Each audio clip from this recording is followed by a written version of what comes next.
Hello, everybody, and welcome to this week's edition of Tablestory's Dust Veil, with me, your host, David Attenborough. Voice. And here we see the Raja jumping around the place with his talwar, killing all of my broken enemies with one hit. And he can see up to a mile away. He can see up to a mile away, and his microphone is muted. I did like nothing last week. What are you talking about? I sat there and I was like, man, it sure would be nice to be able to damage this thing. Sure would be nice. And then I watched Tenchi just refuse to use any of his buffs on me for the entire fight because screw you. It's a conspiracy. What did we fight last week? Lash Yeah. did less. I did less. I almost Lash couldn't hurt the thing and almost died. And not have Everybody done almost less. died. and chose to leave the items I gave her on the ground. That was the best part. That was the best part. The things Here, that you take could have these over done. there. Huh? It was a good lesson in A, greed, and B, think outside the box. If you can't hurt the thing, can you do some other shit? Can you support other characters instead? I don't know. You did it. You got there. I feel like calling it a lesson is incorrect because lessons usually involve learning and not repeating the same issue. Mhm. Listen. Well, we'll see about that. It's not About- gonna be a lesson. It will come back and attack you right now. Roll initiative. Yeah, I'm down. Probably won't have to fight it again, but who knows? I might have a change of heart. I might see if you've learned your lessons. Maybe you buy some enchantments for weapons, or get some magic scrolls or something. I don't know. Right, because we've definitely had lots of opportunities to buy magic weapons in this campaign. Listen, I've never had We're any money, fucking Brad. broke. It's our You own had- damn fault. you had plenty of opportunities. You do want to know why we're greedy, Brad? Because we never had any money. fucked up everything in every town for yourselves. You robbed a merchant in the first town. You fucked with the criminal organization, and But I had nothing to do with that in the first town. yeah, Blame these idiots. the third town. You robbed from them diamonds. You robbed diamonds, and you got diamonds, and you got paid, and then you That had wasn't on my character. That was the freaking guest star character. town. You made some very powerful friends in an Oh. organization, a guild of mercenaries. Wait, we have powerful and friends. made Oh, loads yeah. of money. Yeah, with the carved men. I thought we made had powerful the enemies. carved men have been our only friends so far. I have given you opportunities to make money and win powerful items, and you've squandered them all, and I take no blame. I play no part in your ways. I take no blame either. I was either dead or uninvolved in everything you just mentioned. No. You climbed up the building in Sin River, and you had a job with the man, and you didn't do the job, and then he kept your money, right? Which job? No, I died in the fighting pit. And then you Trying to earn your money.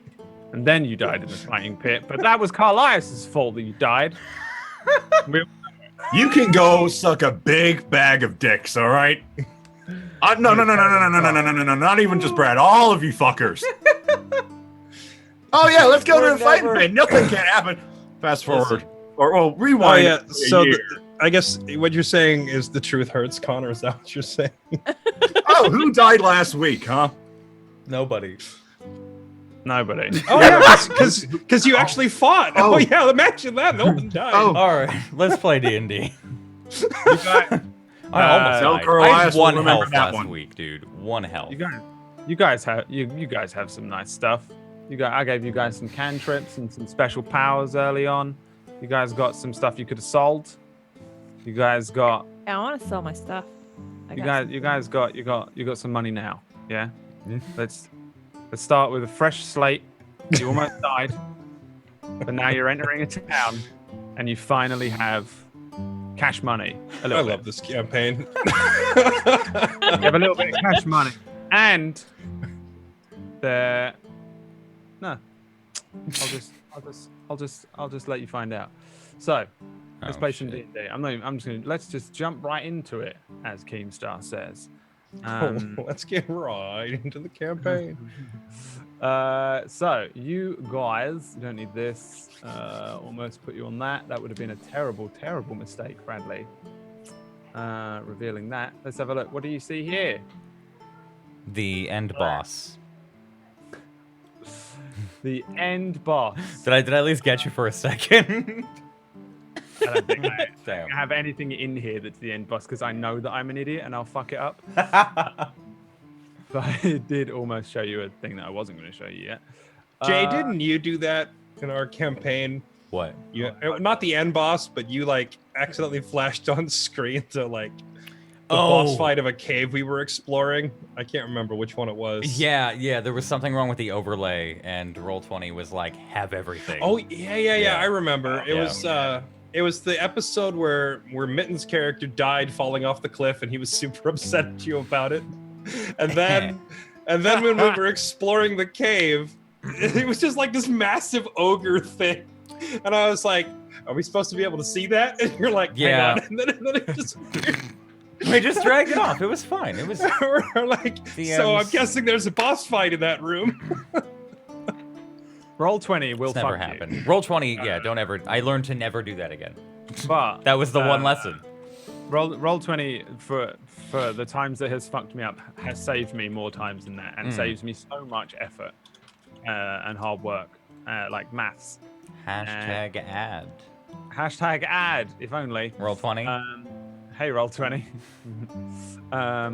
We left off last time with you guys just outside the town of Thin-Dune. You traveled there from Lost Stone underground with a kobold named Chambambulus. I don't know his name. No one does. He doesn't. Via the like kobold network of trains, underground like little minecart train things that they've created and scavenged. He led you just to the outside of Thin-Dune. You did have an encounter with a big thing called Raging Rex, which normally chases kobolds around underground, but chased this particular kobold out in a very arduous fight, which needn't be as arduous as it was, but was, as you fought it twice in a row. You successfully managed to defeat it in as much as you can defeat it, and limp off towards Thin-Dune. And pretty much that's where we're going to pick up as you guys enter the city. It's not really a city. It's barely a town of Thin-Dune. Here is Thin-Dune. Ooh. You guys sort of like probably come over a particularly large sand dune here, or a rocky butt. It is a little more sandy up in this area. The west of town leads out towards the pilgrimage of Dreadtusk, which is your ultimate destination. But for now, you agreed to meet with the princess and her band of ninjas in Thin-Dune, so this is your waypoint. And I would say you guys probably head over a sand dune, and then you see this kind of like sprawling town ahead of you. It's a definitely an odd looking town compared to some of the others that you've been in. It doesn't have the same kind of maybe more Western aesthetic that some of the others have. There's a lot more stone buildings here. It looks a lot older than a lot of the other towns that you've been to. The architecture here is a little different. It's centered, the entire town, around a very large temple, kind of. Not quite as fantasy and epic as it is displayed in the image, but it's hard to draw these things. I did it. I didn't really. Thanks, Anna. But there is a very large and ornate temple, relatively similar to the one that was in Chalice, which was like a beautiful piece of architecture, completely different to a lot of the other buildings that you see in and around Dustfell. For the most part, it's just small, squat, maybe stone buildings in the smaller settlements, like these kind of limestone brick, sort of Arabian-looking buildings, probably where you're from, Raja. And then there are these more Western, cowboy, early American-looking saloon door wooden buildings. And although there is a spattering of those here, a lot of the buildings are small, squat, brick, limestone buildings. And you'd probably find these off continent as well. The rest of the world is far more typical fantasy. Dust Vale is kind of its own little localized weird area. It's definitely the weird continent. And this looks a little bit more like some of the other off-continent towns and cities, but I don't think anyone's been off-continent, so it's kind of irrelevant. As you head probably into town from the sort of eastern side over here, you probably find these train tracks and maybe head down them like a lot of people do. If they're ever rarely traveling on foot, they'll use maybe the train tracks as a sort of highway to maneuver. You come into this town, and for the most part, there is quite a lot of people bussing around, milling about. There's this very obvious temple made out of white rock and bleached kind of stones, maybe some marble elements, very obviously religious, possibly the second largest temple in the whole of Dust Vale, aside from the main palace temple in the capital city. However, the rest of the town is relatively small, with a sort of small population. Anybody who might have been here before, although I don't think any of you maybe have, I'm not sure, in your vast travels, this is quite far out off the beaten path, really. There's some obviously larger buildings that are most likely to be taverns, and the rest of the town is just kind of a sprawling mishmash. The last thing that would be probably of note that you'd pick up is this area known as the Send Way over on the western side of town, which has this path that just leads out and then tapers off and sends people off to Dreadtusk. It's a religious pilgrimage that a lot of people take. They come from all around to head over to Dreadtusk, which was the site of the area where one of the previous empresses was supposedly fought with and actually drew blood from the goddess Mistra. And so a lot of people in this town are very likely to be religious, and a lot of religious types, clerics, priests, will come here and then do this pilgrimage across the sands to Dreadtusk from Thin Dune. And when they do, they tend to walk through the Send Way, which is an area where some people camp out here in preparation, and the rest of the area has these just strange ornate statues. Some of them religious symbols, some of them are large figures. Yeah, I mean, if you want to investigate that, you can. You guys will most likely head in along this station and shops area. It's very obviously a shopping parade, a long strip of all sorts of shops. There's little markets and buildings and open front what are they called, like where you just go up to the front and buy a cake or a bazaar, like a bazaar. Yeah, it's very similar to a bazaar, and there's definitely lots of people moving up and down. There are a couple of carts and lots of like boys and girls young who seem to be in some sort of employ that are moving back and forth with produce. I would imagine as you guys head in, a handful of people probably give you some sort of looks, but no one's really taking any note of you. I think you're all still very beaten up, right? Like, yeah, you're we're probably, pretty crippled. like cartoonishly bandaged up and Yeah. bruised. I think I have 1 HP still, so Yeah, so you I'm just- probably don't look very Yeah. good at all. Though you are accompanied by a sandwalker, which is somewhat of a familiar sight to the people of this town. Except when said Sandwalker's like on a crutch at the moment. Oh, no, Just, oh, gosh. sandwalkers still get hurt. But yeah, I mean, there's an area where sandwalkers will most likely. You tend to not take any trip out into the sands without a sandwalker anyway. So there's probably a relatively decent sandwalker presence in town as well, because they can make a lot of coin by taking the clerics and the priests or the religious people, the pious types, out to Dreadtusk and back again. So this is where the rich sandwalkers are. So you guys, as a bedraggled mess with a cleric and a sandwalker in hand, probably, although you're coming in from the other side of town, most likely are not quite as strange looking as you might be one of the other towns. Anyone got any pressing things they want to do? You're here in town. Or any questions? Not die. Is that an Not option? die. Well, you're safe. You're safe as there's not a big metal thing chasing after you right Yeah. now. Yeah. We haven't been in town for 2 days, so we're safe in this town still. Right. We have not yet made this whole town hate us, so we still have time. We eventually are going to a new continent because everybody's gonna hate us on this. I'm gonna use some fucking hit die. That's all I'm doing.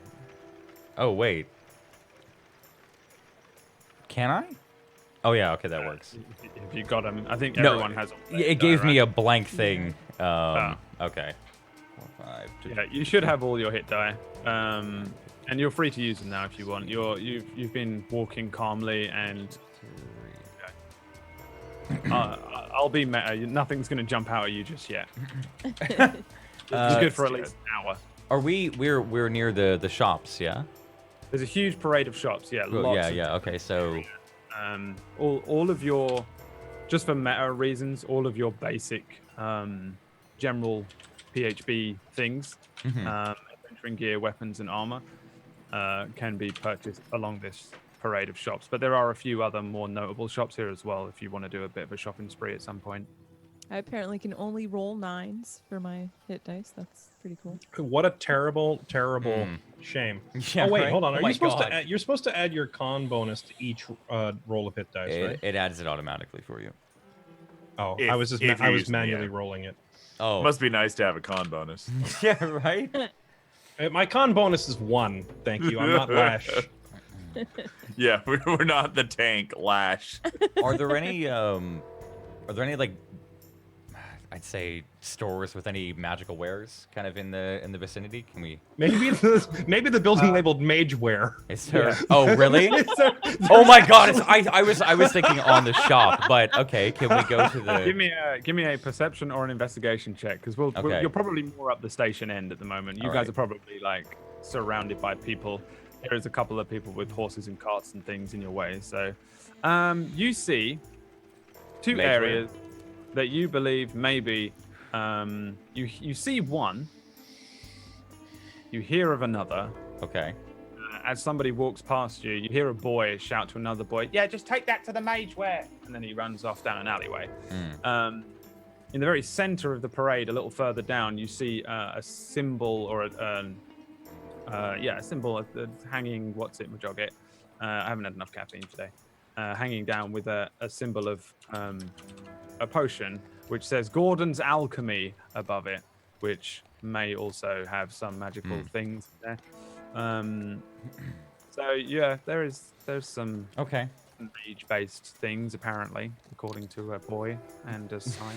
Thank you, a random boy and sign. Hey, you rolled the dice. I look at them. What do we want to do, Raja? Where's whatever we want, I suppose. We're just supposed to kill time till Leon and his group gets here. I'm assuming we beat them here. There's no way they outran us with that tunnel cart. We should probably find a place to rest up for the night, lick our wounds. Unless there's any errands you guys need to run. Oh, and I suppose we should figure out what to do with this, because I've got that bag of 1,000 gold that still hasn't been divvied up yet. Ah, Oh yeah. probably And a I good look call. at Walter. Can I have my diamond back?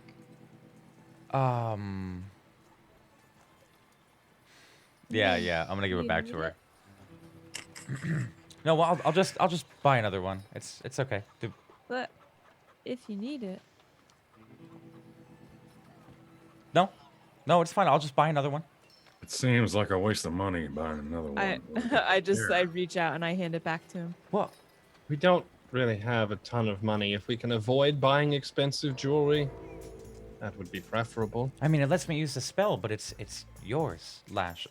Okay. Well, it But that- can technically be mine, but here, you can use it. Thank you. You're welcome.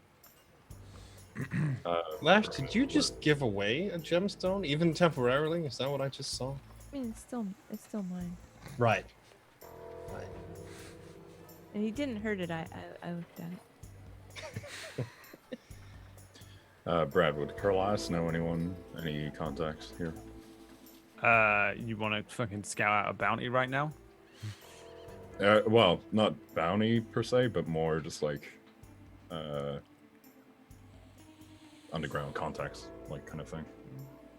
So if anyone's got any information. Well, your thing is about finding a bounty that you have, right? We'll say, roll me a d20.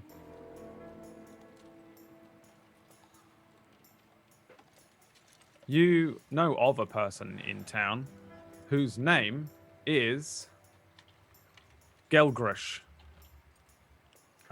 who is supposedly a bounty hunter and makes his money out of Thin Dune. But I would say you probably haven't been here before, and it's like one of the it's the furthest city if you don't include Dread Tusk away from where you are. Or where you're from. So yeah, you know of a person named Gelgrush who's a bounty hunter in town. That would be all you know. Since you don't have a mark that you're actually after to activate this ability, I'll just be kind as a benevolent god and benevolent DM that I am. No, I think Chalice would just be cautious as to who may try and come after him. Okay. So, do you guys, do you have anywhere to go? Because I want to go to the Mageware place. Well, I suppose we could. Although Could be. someone should probably go to the. I'm assuming there's an inn or a tavern here somewhere in town. We should make sure they have space for us. This is a busy town with all the pilgrimages and such to Dread Tusk. I mean, do we have to? I'm sure every tavern's always got space. I mean, they'll be fine. Good Right? point. Yeah. Besides, I can just sleep in the dirt outside if there's no space. Don't know what you guys are gonna do though. Yeah, I've spent my Sometimes- fair share on the. I mean, as long as you like tuck your sleeves up and such, you like the scorpions that crawl in there sometimes like catch you off guard. What? And you just see me looking at the ground like. We'll get a room, right? Can I try and find a scorpion? Brad? Oh, You can give me a nature check.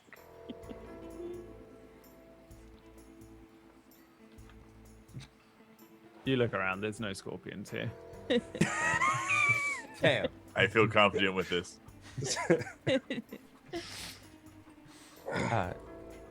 Well, scorpions aside, should we? Or Yeah, let's go. Let's go shopping, shall we? Got nothing better to do. and we need things so. desperately. So how are y'all gonna divvy up the money? Oh yeah. Oh yeah. Guess we could just. I split it recommend we don't do it in public eye. Just What? saying. Well, yeah, we can duck behind something. Didn't we do this last time we got money too? We just ducked in an alley. And... I think that was We because did you it up. stole it. I mean, Oh, we could yeah. split it. We could split it 5 ways, despite the fact that I did all the work. I'm sorry, what now?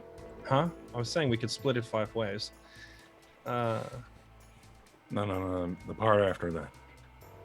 Oh, the part where I pretty much did all the work? Don't mind. I don't mind if you guys have some of the loot anyway. It's fine.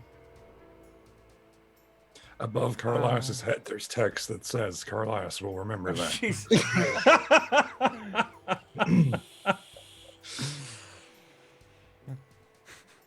A little bit of an eye twitch as well. You guys, Carlos, you okay?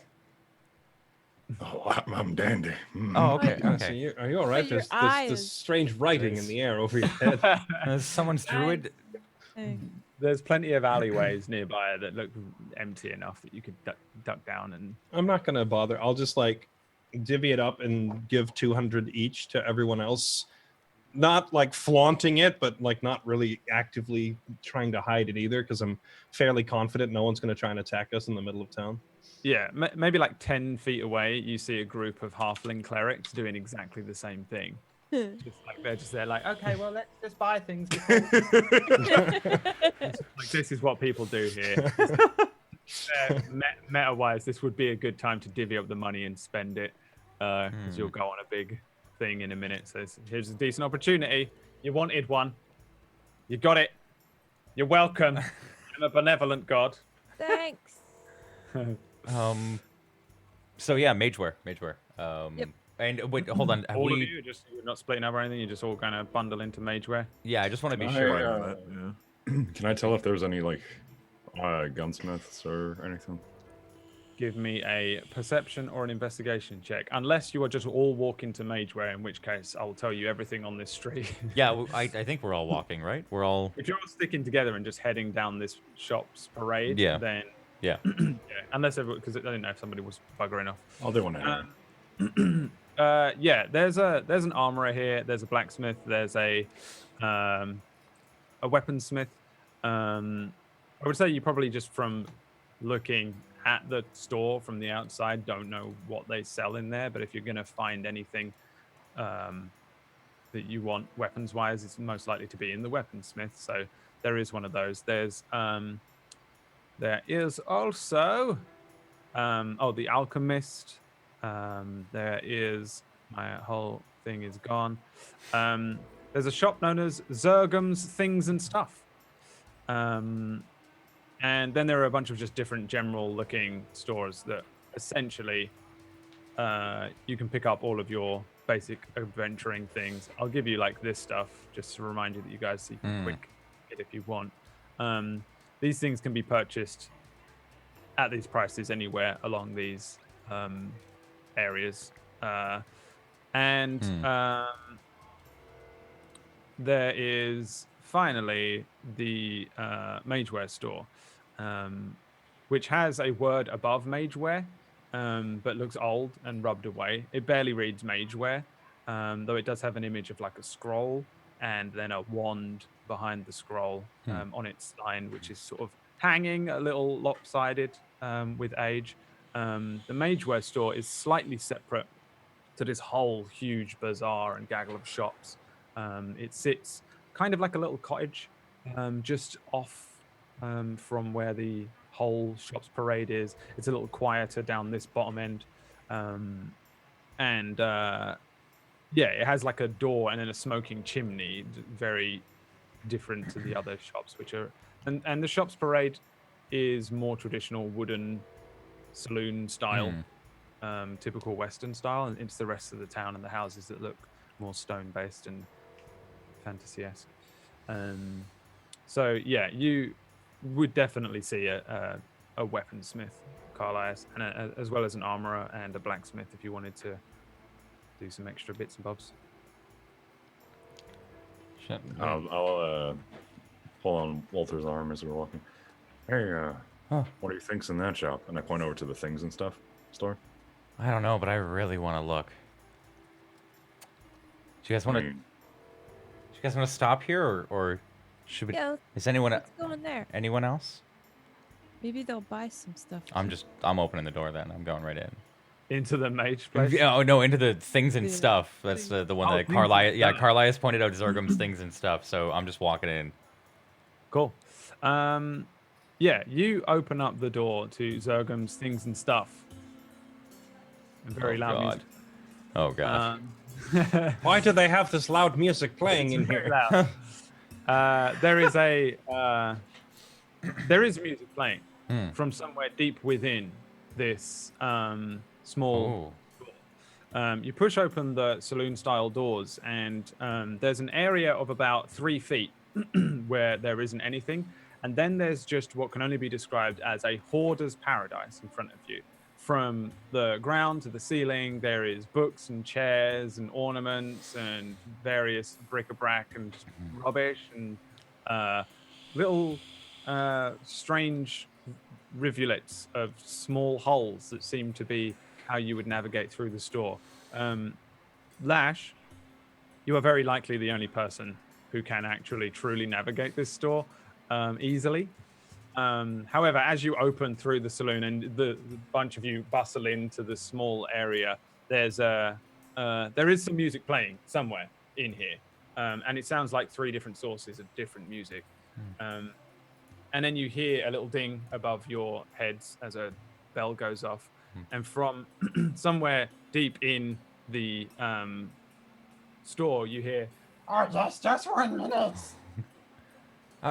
Okay. This is awesome. Oh, Which way? Is it? It looks like a pile of garbage. But stuff. could be, This way. well, I mean, well, useful garbage? Haven't Hey. been to that. And then a Well, kobold's head pokes out from the hole in the center front of the hoarder's Yeah. mess. And he is similar to Chambambulus in that he's a kobold, but he has all sorts of weird, ornate things on him. He has like a feather headdress, like you might find on a Native American style, and then this just very strange, like dress looking thing, like a ball gown almost, and then these big, huge metal Via from League of Legends sized gauntlet gloves, and he pushes aside a lot of these things and crawls out and stands before you in all of these things and takes off the headdress and takes off the ball gown and takes off the gloves and throws them aside, and now he's just in his typical like travelers looking clothes similar to your own, and says, "Yes, hello, my name is Zergum." Hi, there. I'm Walter. That's Carlias. This is Arden, Raja, and Lash. You come for things and stuff. Yeah, do you have anything rare? How many things rare? Come What do you on, how want? about you show us around? Can we see them? It's very big to be Can we have a crawling tour? through. Yes, can go and look where you want. If you want it, you buys it. Many things in here. Masterwork weapons are in here, if you can find them. Magical runes. Enchanted gloves. Oh no. Do I you don't want a suppose- broom? A special suppose- broom that can fly around. What do you want, Dwarf? I wouldn't suppose you'd have anything gun related. Many guns. Large gun which shoots big bullets this big. A canyon. Immediately, Carlis's eyes are like, all right, we gotta find that thing. Yeah, where's that? If you can find it. I don't know. Oh. Okay, so we I Carlis just collected. bolts. He bolts into the I'm gonna start digging. pile. So your business model then is, we're supposed to dig through your stuff. Do you Raja, get? don't ask questions. Just try to find Yeah, the just dig. He tugs at Raja and just sort of pulls you closer to the horde and just pushes you and just says, "Zergum has collected things from all across this fair, low and high." Did you say you have a broom that flies? Yeah, yes, if he finds it. Oh. There's people in there too. Wait, what? Bodies? Many have come to Zergum's things and stuff. Are they living in there or they died? Some must live in there. They've never found their way out. Sometimes I don't find my way out. What's the longest you've been lost in your own pile of merchandise? This is the first time I see the front of the store in a year. Wait, you haven't left? Well, it's been here. This is what I do. Collect things and stuff, buy things and stuff. But how do you sell things to customers if you can't find your way out of the pile? Well, if you find it, I'll find yours. Or the golems wills. Right. Well, hopefully somebody's been bringing you eggs. Hey, where's the last place you saw that broom? I believe it was in the back. But if the back is the back, the mob was up. Up at the back. Maybes.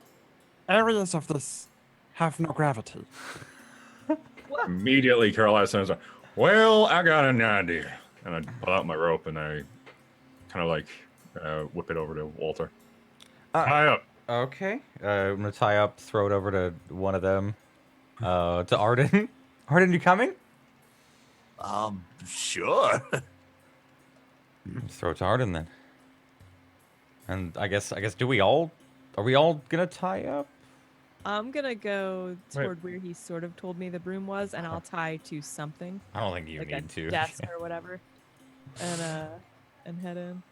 All right. So you guys tie up and head in. From behind you, you hear a scrambling that heads upwards and beyond and away from you as Zogum himself heads off down another hole. And you guys start maneuvering through the store. Can I catch him before he leaves? Yeah, maybe. Yeah, I wanted to ask him something before he scurries off. Like while the others are tying off, I want to flag him down and say, do you have anything, and like pull out the Tulwar and just kind of hold that out in front of him. Do you have anything that could modify this to do damage to the undead or to constructs or anything else?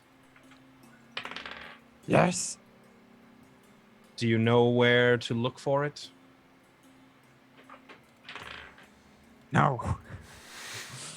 Right. Well, if you want to help me look, forgive me, old friend. I'm gonna pull out Sin's Bite and say, I could trade you this very nice magic halberd. He tries to lift it, and immediately it sinks to the ground like someone's got something that's just too heavy for them. It dung on the ground. He pulls out a set of great big goggles and puts them over his head. I think I have goggles like it somewhere, but it's not worth it. And he looks the lance. What is it? Halberd. It was a halberd, yeah. Halberd. He looks the halberd up and down and says, I help you find it, son. Yes? First, Sure. you throw the halberd in there. It's too heavy for me. Okay. I'll toss it in there after we find the new one. I don't want to lose this one and not find the new one and be stuck with nothing. Your payment. Right.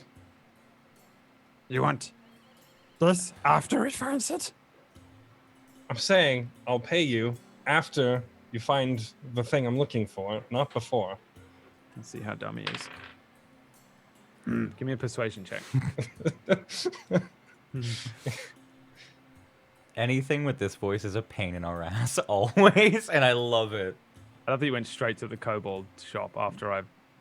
yeah, that he rolled a 15, and he scratches his head and says, okay, do it. But only because I'm bored. Okay. And he climbs onto your back, like Yoda does onto Luke Skywalker. Oh boy. All right. I'll start looking around for... I don't know if it's like a runestone or an enchantment scroll or whatever he's looking for, but I'll go in there and look with his assistance, I guess, and see if we can find this thing. Yeah. Okay. So, I would say you guys start moving through this maze. It's like a weird junk maze. Again, it's like somebody's just got this like ridiculously large room filled with stuff. It's like a warehouse with loads of things and piles and whatever. You ever see like Warehouse 13 with all these magical things jumping up and out, and you'll walk past one thing and it'll spark at you. You walk past another and it will scream at you. Another thing will suddenly vanish. You'll hear noises from in and around, strange roars and hisses, as well as music. Every now and then you'll hear a scream or a shout, some laughter. And you guys start maneuvering through. Everyone give me an investigation check. And Raja, give me an investigation check with advantage. I just want to put out there, I'm gonna cast Fairy Fire on all of us before we go in. Just at least for the minute so we can keep track of each other. Do you have any spell slots left at all after that fight with Raging Rex? Good point. Oh, you know what? No, I thought we had a lot. I burnt. No. I know I burnt Never mind. every last spell slot that I had. did too. I was thinking we had a long rest for some reason. Fuck. Oh, investigation. Investigation.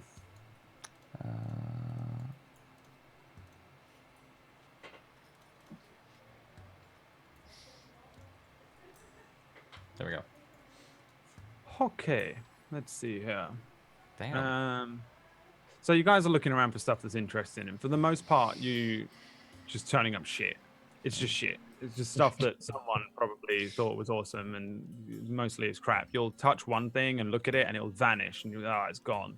A couple of things you'll pick up. Carlias maybe grabs something that's in the shape of a gun. As soon as he touches it, it transforms into water and slithers away like a snake. Who was first here? Raja. Raja, you move through the area, and almost immediately what's his fucking name? Zergum. Zergum. Zergum starts pointing. Yes, this way. And then probably you're having to drag everyone else with you that's attached to this rope, and you head down one sort of strange alleyway, and then he says, "No, back. Sends you back another way. This is incorrect." And you start. Your instincts are to go one way, but he's directing you another. Eventually, he points to the very top of a very large pile of junk. And at the very top of it is what looks like the handle of something wooden, the back of a spear, something like that sticking out. And he says, "That's it. I remember it now. I placed it there because it looked good at the top of it. But then it fell over, I think. Maybe. Hopefully it's not that fucking snake." He looks around shakily and says, "Okay, I'm not coming with you up there, though. This could fall down and kill us both." Right. Jumps How tall? How far up is it? Maybe 45 feet Oh, of junk. way up there. Way up there, yeah. Wish me luck. I'm gonna start climbing up there. All right. Give me a Is this is a pile of garbage, right? It's not like pile of garbage, yeah, which Okay. is why you'll need to do an acrobatics check and not a strength check, which is probably good for you. Yep, that works much better for me. All right, hold on. I'll be right back. And then just ding, ding, ding, ding, ding. Yeah, it's beautiful. It's like a cartoon. Just and at the top there's a handle of something, nicely crafted. It looks like the back end of a spear, and it's stuck inside the pile of junk that's amassed at the top of this, which is kind of at the top of it. You're kind of wobbling. Every now and then you'll kick like a pot or a cup and it will run down the side of this thing. Everybody else looking up at you. At the bottom, Zergum's looking up, watching, maybe nudges Lash and says, "He's gonna die, I guarantee it." Well, don't let him. Roger, are you okay up there? So far, so yeah, Oh! yeah. Just kidding. Oh. Yeah, it's good. I'm gonna pull the thing out and see what it is. Give me an athletics check.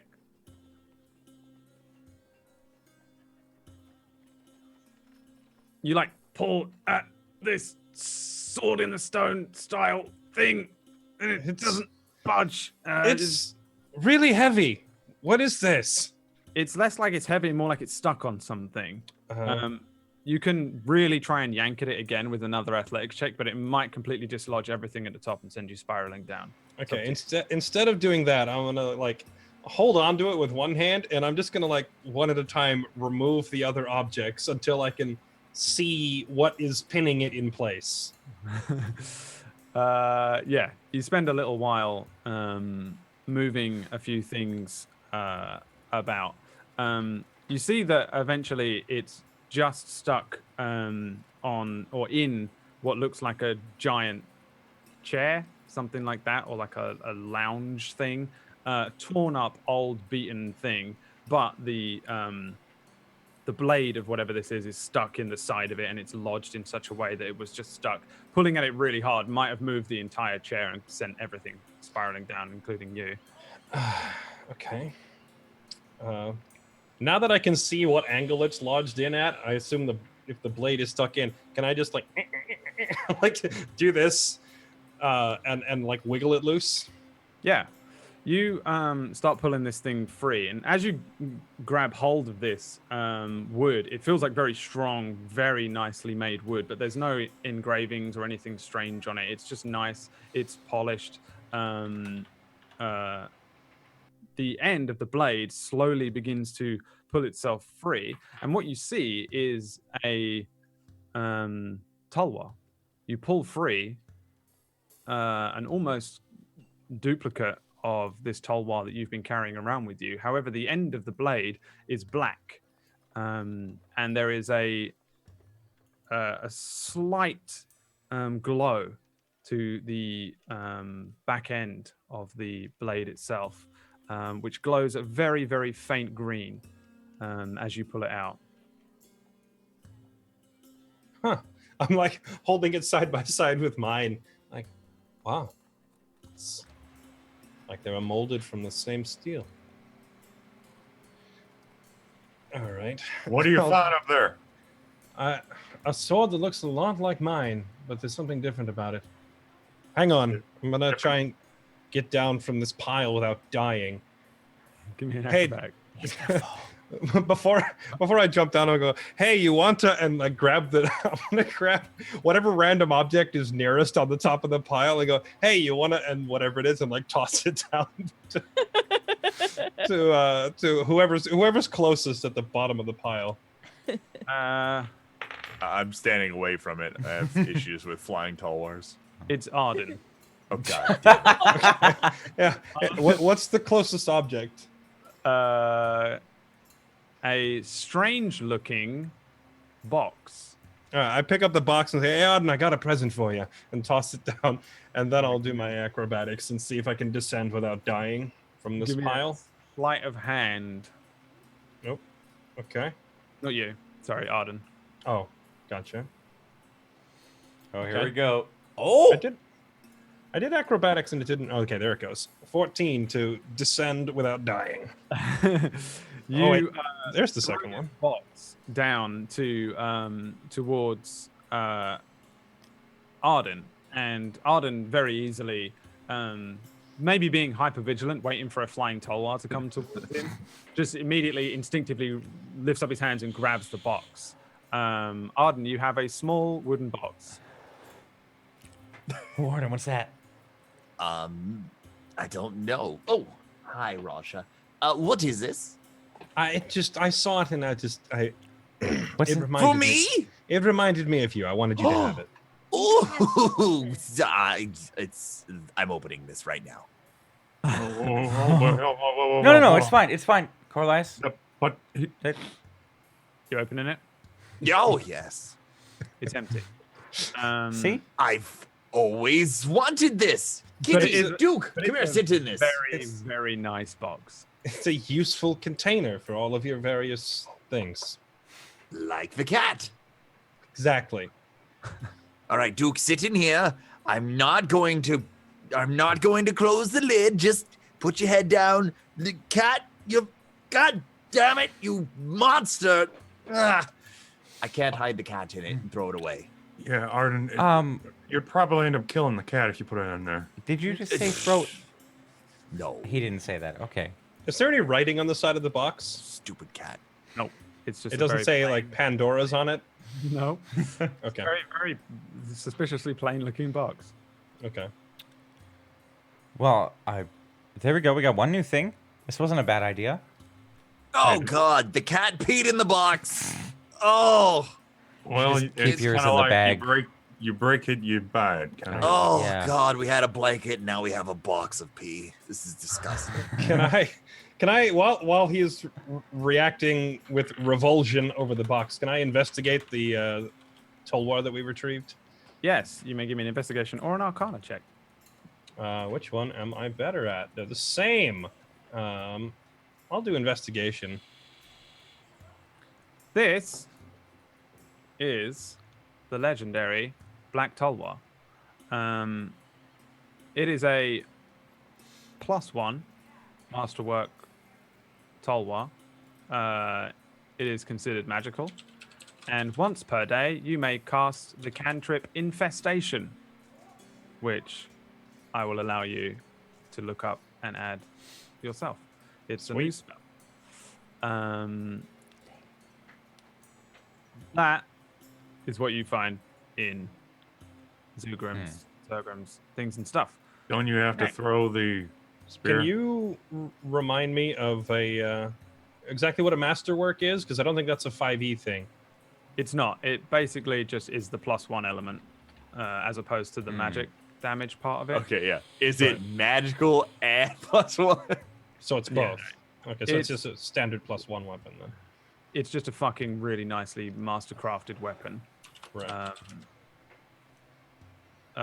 Normally a mastercraft, I think, is just a +1, but that's where it comes from. But this has an enchantment on it, which allows you to cast Infestation once per day. It is also what is the cause of the black blade, which no matter how much you sharpen it, won't go away, and the slightly green shimmer to one edge of it. So technically, it's a masterwork weapon with an enchantment on it, and that's what it is. It doesn't Damn. matter. It will never ever. It will not affect anything in this campaign whatsoever because this is 5e light. Next, you guys head on further. Zergrum, fuck me, what's his name? Zergum. Yes, Zergum. Zergum. Zergum says, Okay, throw the halberd. Hey, throw it up there. points up at the top of the thing. Part of. All right. If How I do we do wanted, this? if I wanted to pay in gold, would you accept gold or just the item? He spits on the ground. Oh, Okay, no gold. All right, I will chuck it.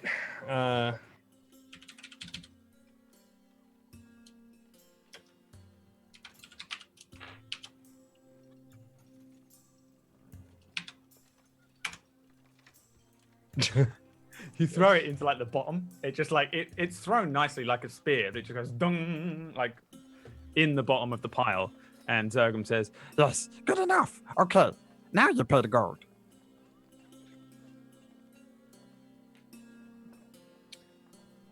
And how much?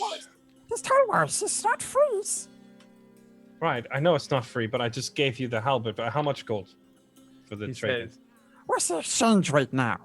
Is 4 golds per egg? Is there even such a thing as an exchange rate? What's he asking? An exchange Right. rate from gold to what? Eggs. How much an egg is? Oh, do we still have any eggs? No. I don't think so, no. We don't. It's 1 dozen eggs is 50 gold. I just bought some the other day. It's 50 No, gold. you Yeah. got it for 20 gold. 20 golds. Oh, that's right. It was 20 gold. Ah, okay. This Towers is 100 golds. I'll just pay him. I can buy 5 eggs. He takes the gold and starts just flinging coins around. Just throws them to the distance. You hear the coins every time he throws one away. It doesn't make a noise. It doesn't land anywhere. He just throws it, and there's never a noise. And he one by one throws each coin, and then he looks up at you, Raja, and says, Yes, these is real coins. Okay, onwards. and he goes into a little hole and vanishes and leaves you guys where you are, somewhere in Zergum's things and stuff. Oh. He's done his part. He wasn't helping the rest of you. What happens if we just grab something and leave? Somehow, Not to this town. I feel like that would end badly, and I'd like to I have don't just want one to. town left on the continent where not everyone is trying to kill us. Listen, So I don't please- want to. I just if he's got to be watching. I have a feeling Well, he's he not. said the something. time. He said something about golems, so there's probably statues watching us in here. I don't know. Oh, okay. All I know is I just traded away the last memento I have of a fallen friend into a pile of garbage where it's going to rot for eternity. It's not the last thing to remember him by. No, I just kind of I pulled the necklace out a little that he had. True. Oh yeah, that was a really touching funeral. Yeah. You guys heading off further into the place? I'm looking at the rest of them. I just assume you guys continue to look around for stuff. Yep. Yeah, Right. yeah, I guess so. If they are, then yeah. Heading in Yeah. a random direction. I'd be specifically heading toward where he said the broom was, but I would Are you also. separate to the rest of these, or are you with them? I was with them, but yeah, I would head. If anyone's You going. can, you can run off into an. There are various holes that presumably Zergum or other things use to wander around that these guys can't use, that you can run into Oh, nice. as Yeah. shortcuts. I'd specifically, with that investigation check, be looking for any bows, but mostly that broom. Cool. We'll get to you when it's your turn. You wander off, Lash, into a hole randomly, crawl off. And Lash being Lash, you probably are all just stood around talking about strings, and then she's gone. and you guys head off in a different direction to the way Lash crawls in through a hole. Arden, anything you want? What are you looking for? Anything in particular? Any designs for anything, or just something flashy that jumps out at you almost literally? Yeah, the usual. All right. Roll me. More or less looking for Pandora's box in a nice little compact. An actual Pandora's box. Okay. Roll me a D1000. This is where we get the deck and everything is ruined. This is where it happens.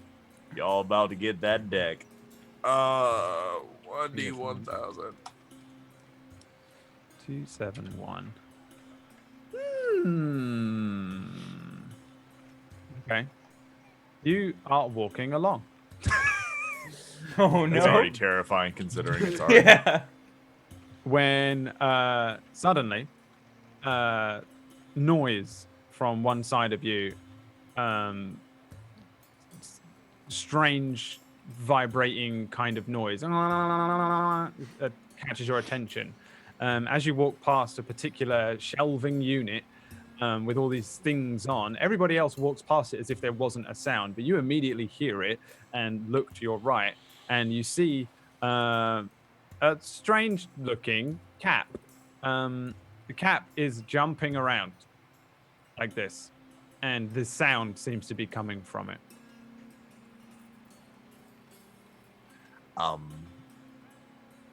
Well, no one else is going to look at it. What is this? Do you reach for it? Oh, yeah. It leaps onto your head. Ooh!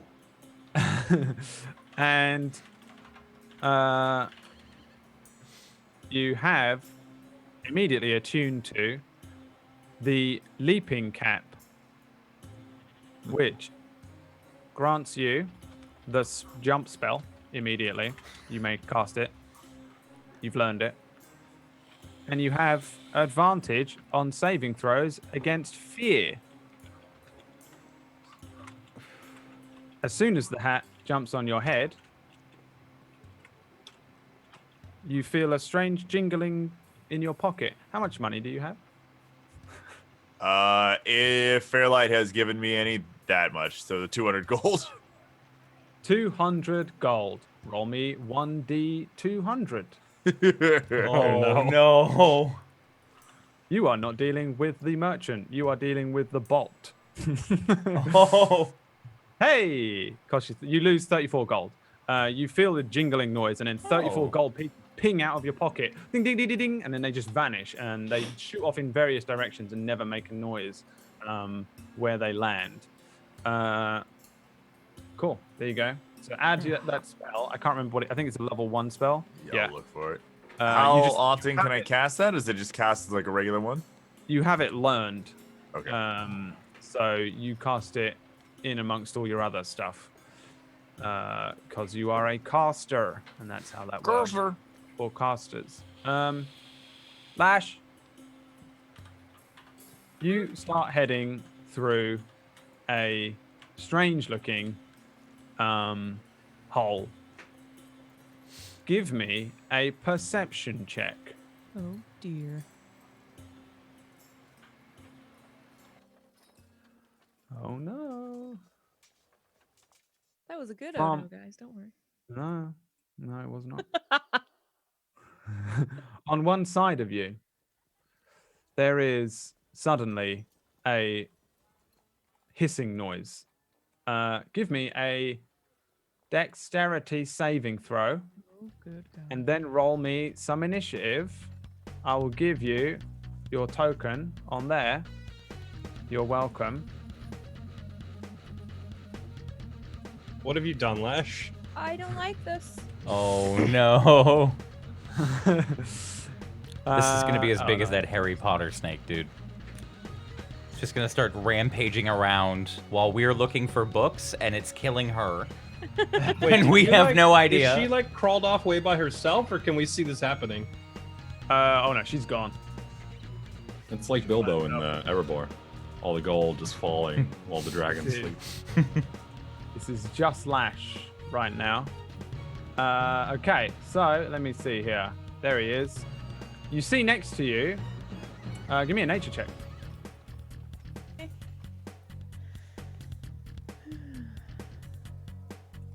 scared, guys. I'm scared, guys. All right, you don't know what it is. It's a snake. It's a scary snake. Let's see here. We'll put that there. Scary Oh, snake. wow. That is definitely a scary snack. What did you roll? 10. All right, so scary snake goes first, but it also surprises you. So it bites you. What's your AC? Oh no, is 15. Cool. The snake launches out at you. You see this thing coming, but don't react in time, and it launches across to the other side of this hole. You're in a very confined little space here, but you can kind of maneuver a little bit. You probably can't use your bow. The snake turns around and then launches itself at you again. You say a 16. 15. This snake, you notice now, has no eyes as it launches across the top of your head this time and hits a book next to you. The book falls open. Old tome with not much of use to you. The snake is wriggling around next to you. It is your turn. Oh my god. How much HP do you have left after the last episode? Yeah. So If I she didn't just spend dies- all of my hit dice. I just rolled 3 of them, but I do have 35. Oh, okay. At least you won't get one-shotted. Yeah. The first thing I do is yell, for all the good it'll do, probably none, help! And then I bust out my rapier and I schwa at the snake. All right. I guess am I close enough proximity to swing at him? You can definitely do a melee attack, yes. I'm going to put you all on here so I can keep track of you all when you're moving around the town. Seems like a good idea.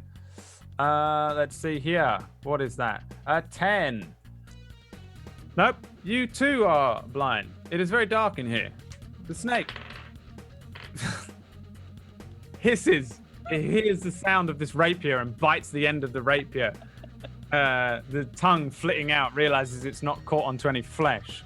Your turn. Oh my god, the snake. Snake sucks. It rolls like Blind 2-2. snake, though. It's my favorite now. Hey, give me the attack. The damage, I mean. The snake turns and hisses at you, and you just whoosh, off with its head. The rapier comes down, short, fast. Snake's tail or body wriggling behind it. And from behind you, you hear a small voice as this little kobold comes crawling up behind you and says, Oh, yes, yes. This is a little snakes. Yeah, well, one just tried to bite me. Yes, there's many snakes. As Many? Trust warns you, you probably shouldn't crawl through this. He's not very fast. Oh, okay. Flash? Yeah, in here. I heard you yelling back here. In here. there's a really long tunnel that you would never go down. Or fit down. You go. There's no way I can get in there. Oh, okay. I'm coming out. There was a snake. Right. Zergum is crawling past you. Get out of the ways. Stupid hobbits. I And, will follow him. He says, Come, you look for the brooms, yes? Yeah, the broom. he heads away. You probably, Raja, can hear them heading further away. What? You're going the wrong way. Well, Zergum's showing me where the broom is. Yes. Flying broom, Raja. It flies. Perfectly safe. Don't Don't- worry, just- just the big snakes. Don't get, snakes. Ones? Yes, big snakes. Little ones is easy. Don't worry about it. Wait, you said snake? Hold on. What? Big ones? She was yelling something about snakes, but she's down this like giant. I can't fit in here. You probably Like, can't fit either. Carlass's head just pokes into the hole. What the hell do you mean about snakes? Well, so am I out of the hole now and I'm headed off with Zergum? Oh, you're down like a fucking great long tunnel and it's twisting around. Carlisle is barely okay. a squeak now behind you. As you get started. I'd say there's probably no response at this point, Carlisle. Flash! Zergum. All right, she's gone. Zergum continues to lead you, crawls through. He sees another hat on one side of this hole and he puts it on. It's like a weird yellow, hardened-looking hat with what looks like an old broken lamp on the front. He puts it on and crawls through and says, Sometimes I puts them on. Some of them makes you strong. Some of them makes you crazy. Some of them makes you dumb. Some of them don't do anything. This one does not do anything, but it's fun to put on strange things. He carries on walking ahead, or crawling ahead. Eventually, the area opens up, and you're in an area similar to the one that you went into the hole with a couple of different large piles around. And he says, Yes, the broom's, oh, shit. Broom's not here. Oh no. Well, I'll look for it again another day. he Oh. walks. Well, hey, wait. What? If you can't find the broom, do you have any special bows? Special bows? Yeah, like magical ones. There's one right there. He points behind you, and there's a beautiful-looking bow. He walks I'd off. probably dive over to it. Give me an investigation check. Whoa. Ooh, somehow you know the story of Gregorin. Raja, you also by default know this story for the interests of the future. The story of Gregorin the Sandwalker. Gregorin was said to have fought and killed a Tethic sandworm single-handedly. He is a sandwalker of distinction, just from some point. Like, no one knows whether this is real or not, but this is like the type of story that parents tell children, and young sandwalkers learn so that they know not to be evil sandwalkers is a moral story. Gregorin single-handedly for a full day and full night fought with a Tethic sandworm, which is a very big fuck-off nasty bastard. Fight one. You narrowly avoided fighting a Tethic sandworm when you were traveling across the sands at one point. I remember. It was said that he was defending a single lost dwarven child, and when the fighting was done, he found the child had already perished, and he named the bow for her Sweet Song, for it was said she sang for him, bolstering his strength during the fight. And this is Sweet Song, the bow.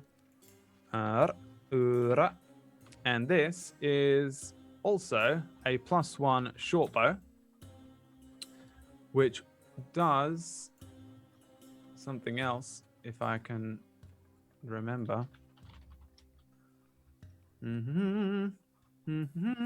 Oh, yeah, I remember. You also get +1 to your performance checks if you make performance checks. Ooh. So this is rap and brap. In terms of how it looks, Sweet Song is it's definitely different to your bow. Yours is probably a standard looking short bow, like not really anything special going on. This thing is kind of it would look like a druid's bow. It has all these twisted, gnarly affectations to it, these little bits that twist and curl off, like as if it were like a naturally formed vine that spins around. It doesn't look like it's polished, but it doesn't mean it looks bad. It looks kind of like it was just formed out of nature itself. And then the string on the bow, when you touch and pull at it, plays a very soft, like harp note when you pull on the string. So I'll give you the basics of each of these things, but I can give you some more in-depth bullshit later Coolest on. thing ever. So I can update all your character sheets and stuff a bit later on as well. Awesome. Because you can give yourself just a +1 to performance and things. There So would be, by the way, very loud, shrill. Probably only Zorgum would hear it. When I find it and discover that, like, oh my god. yeah. So back with the others. Where are we? Carlisle. Carlisle, what are you looking for? Gun stuff, right? Yeah. And what did you roll? A 19. You are walking around when you discover a loose slab under your foot. The others all walk past, and you tread on this loose slab, and it seems a little odd that there would be this loose slab. That's all. Kind of just nudge it to the side if I can.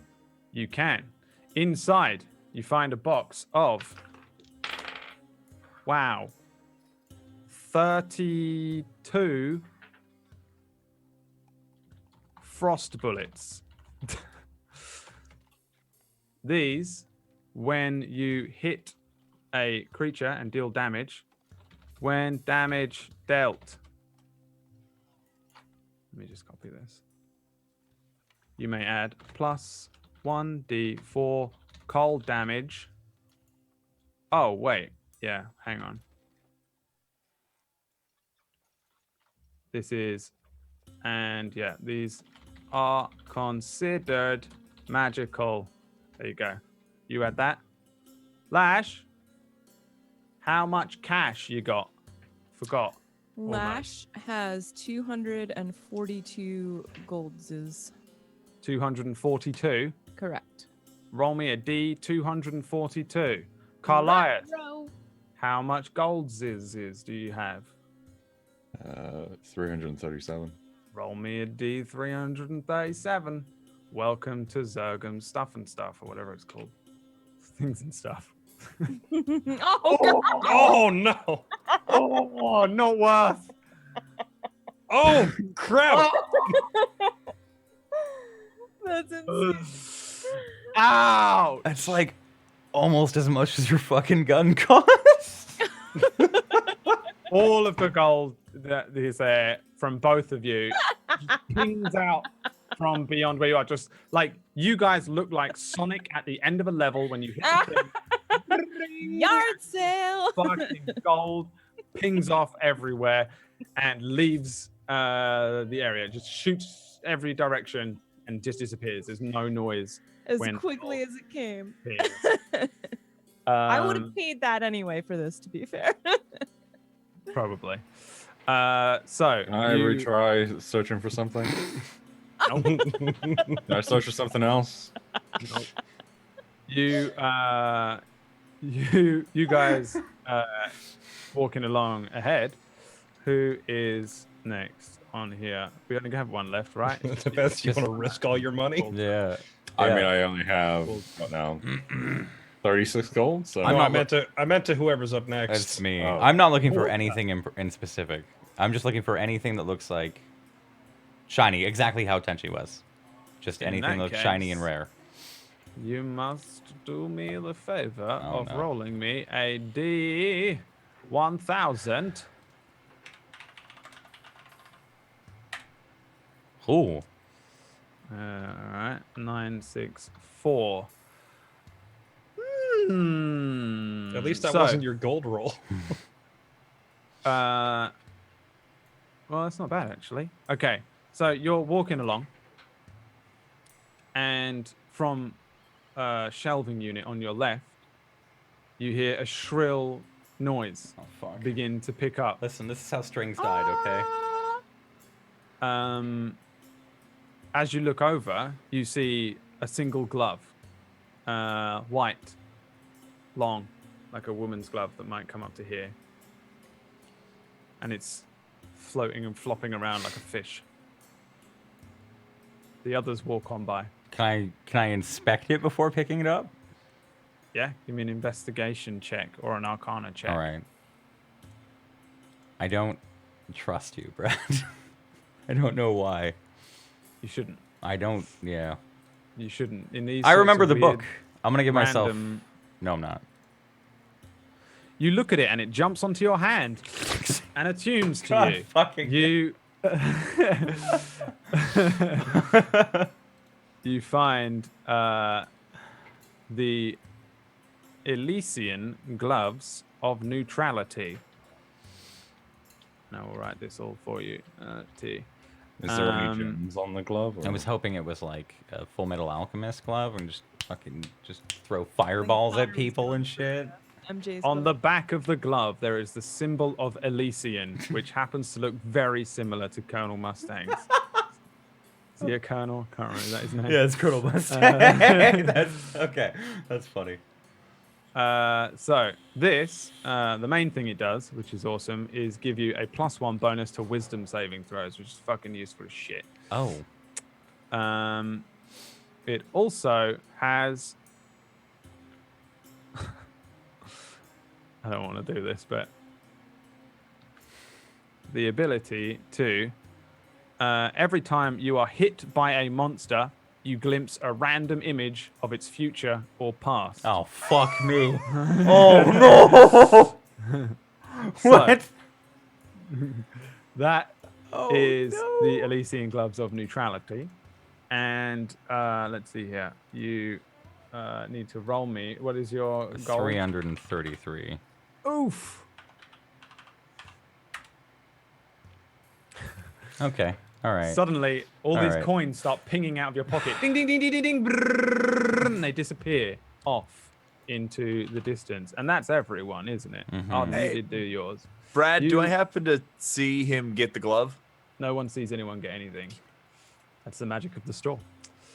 You each continue wandering around the store for a little while, looking for stuff. And for the most part, nothing jumps out at you, literally. No snakes, no other items. Everything else starts to dull down as you're walking around the store. It starts to get more and more boring. It's like the back end of IKEA. At one point, you turn a corner and you see Lash holding a really nice looking short bow, and you're reunited.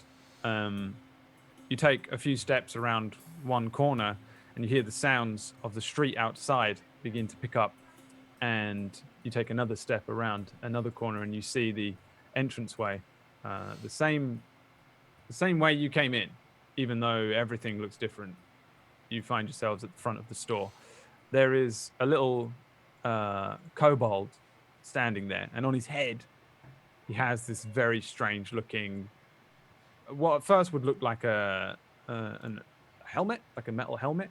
And as you get closer, you see it's whirring and fizzing and strange noises coming from the back of it. These strange sort of electric looking pulses, like little sparks of lightning coming off of it.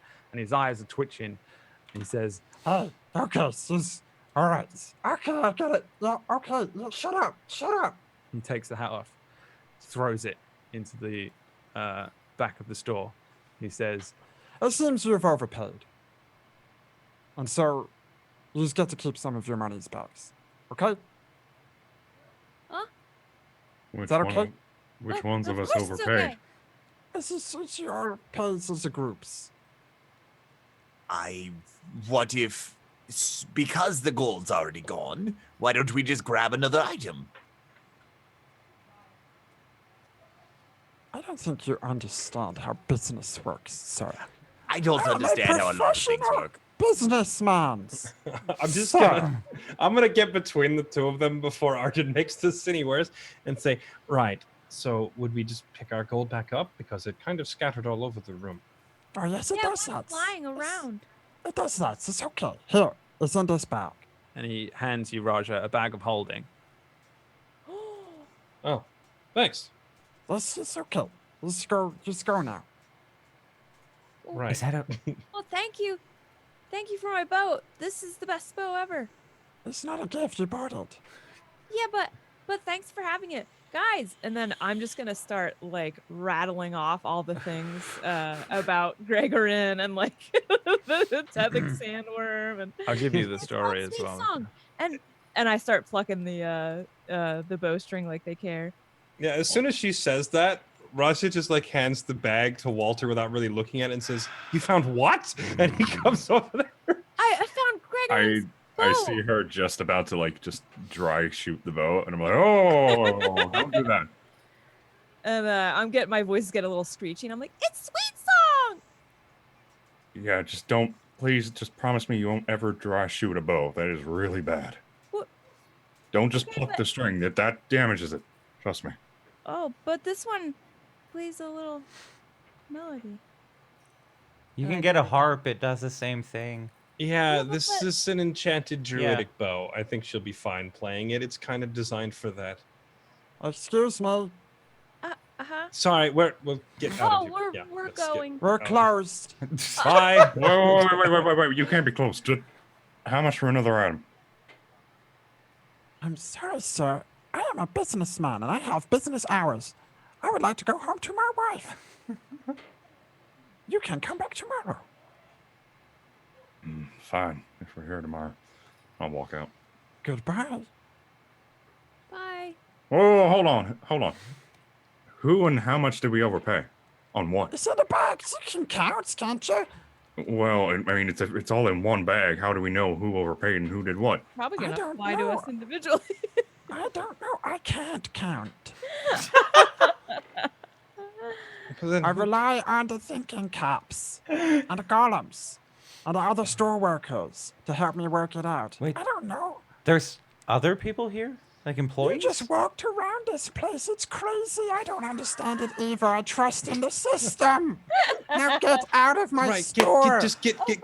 My wife and children are I'm waiting. physically pushing everyone out the door. Just get out. I am. Roger tries to push Carlias, and Carlias like a brick wall. Just, hey, can you just get out I'm of not this? moving, and my eye is twitching like crazy. Just We need to Hey, get out of as this I'm getting shoved store. out, your eye is doing that. don't want to talk about it. That's the second time today. Are you sure? Can you see? Yeah, you gotta. That could We be should like get a that checked out. potassium thing. We could. Is there a doctor in town? Is there a way for me to have smoke just pour out of my ears? Absolutely. Yeah. Yeah. Smoke is just like a little dwindle of smoke. Yeah, is we not- definitely gotta get him checked out before we go. Yeah, That's that something. doesn't look that good. can't be- Could be the Black Plague again. I'm fine. Did something go wrong in there? Yeah, did you guys get anything? I got this glove. Also, I only got Walter, one. Walter, that bag he handed me honestly felt empty. Is there anything actually in it? I'm He gonna said, open it up. Roll me D1001. "Watch us get back more money than we spent." Damn! We definitely did. 6 gold in the bag of holding. There is also a broom. Hey, Lash. The bag. It is like a true bag of holding, so I'm just gonna like. And then just. There's a broom. Is that one of those enchanted bottomless bags? Yeah. Is it Oh, the Yes. Yeah. Just dumped like 80 pounds Yeah. of crap. So I'm just gonna open it up. All right, guys. I'll sort it out later. Put your stuff Lash. in. I'm Broom? already on the broom, like a hobo Give on me a an man. Arcana check. I'm emptying my bag, but removing the cat from the bag first. Yeah, That'd it's be just a really broom. shitty situation. Just a broom. Normal broom. It's just a normal broom, but there is 906 gold. And then Oh, it's not like a. I mean, yeah, I guess that we could keep it clean inside here or something. Here, just let me. Oh well. Okay. I mean, if you. Maybe somebody else should. Is this? Do you what want me is- to? I mean, I'll look at it. Can I look Why at it, is- or Why would yeah. there be a broom in a enchanted is bag? if she wants me Yeah. to look at it, then A broom that could fly. I'll do wild magic here. No, we still fought. Or God, that stupid fucking walking furnace. Nice. No, it's just a broom. It's just a broom. Yeah, it's just a broom. Okay, well I want to keep it because maybe someday it will fly. Who knows? Maybe it I doesn't don't want think- to, you know. A flying broom. Who would have ever heard of such a thing? Can I like feel if there's an enchantment on it myself or no? I don't. You can give me, you can all give me Arcana checks. All right. We're in the D&D land of I now know what they rolled. Right. It's just a broom. This Like, just looks. Tower again. This- It's the tower again. It's a broom. It's just a I'm broom. pretty sure. Just a broom. I'm sorry. Yeah, guys, I think he just gave us a broom. I'm pretty sure this is just a regular broom, Lash. I don't think there's anything special about it.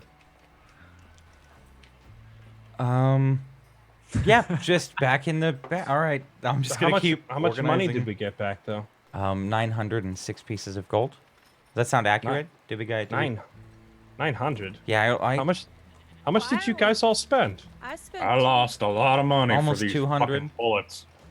I spent 223. I only spent 100. How much did you spend in there, Chalice? Considering I only have 36 gold left. I have no idea how much you started with. How much was it? Carlice, your eye is still doing that. I will give Carlias. How much was it?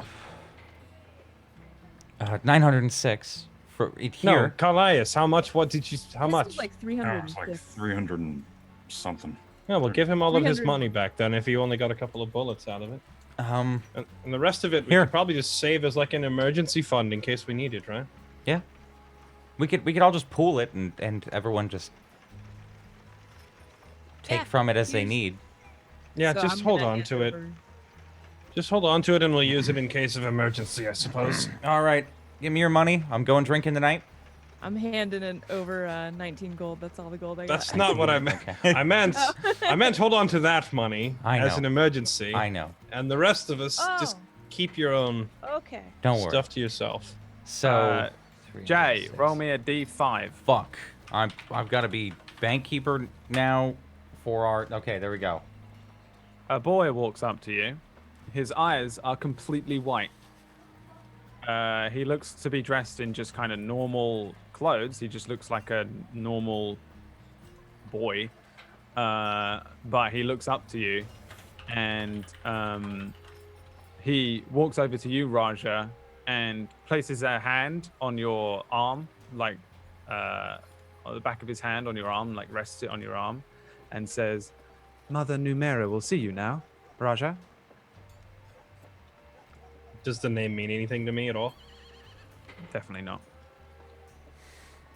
Other. And why would the mother see me? Oh, she has been expecting you. Oh, don't worry. It's quite a friendly visit. What? Raja's just gonna look at Walter and do the like the eyebrow raise. I mean, that's Right. nice of her. That, I'd be like, well, I'm coming with you. Oh, she'll see you last. She'll see you, points at Raja, and then you, points at Arden, and then you, points at Walter, and then you, points at Carlias, and you were specifically told to come last, Lash. Oh man, it's like that dude in the camp again. Yes. I never haven't did seen him get to for a talk to long- the. Beg your pardon. Oh, he's not been here for a long time. Took the children and ran away. Okay, that's weird. Don't do that. Okay. Anyways, I never did get to talk to the wizard in the camp either. I talked to the boys, but not him, which greatly upset me. I had questions for him. But wait, you said he's from here. Oh, I said it was weird. no. He was here. Things just keep getting stranger. Let's go talk to the mother.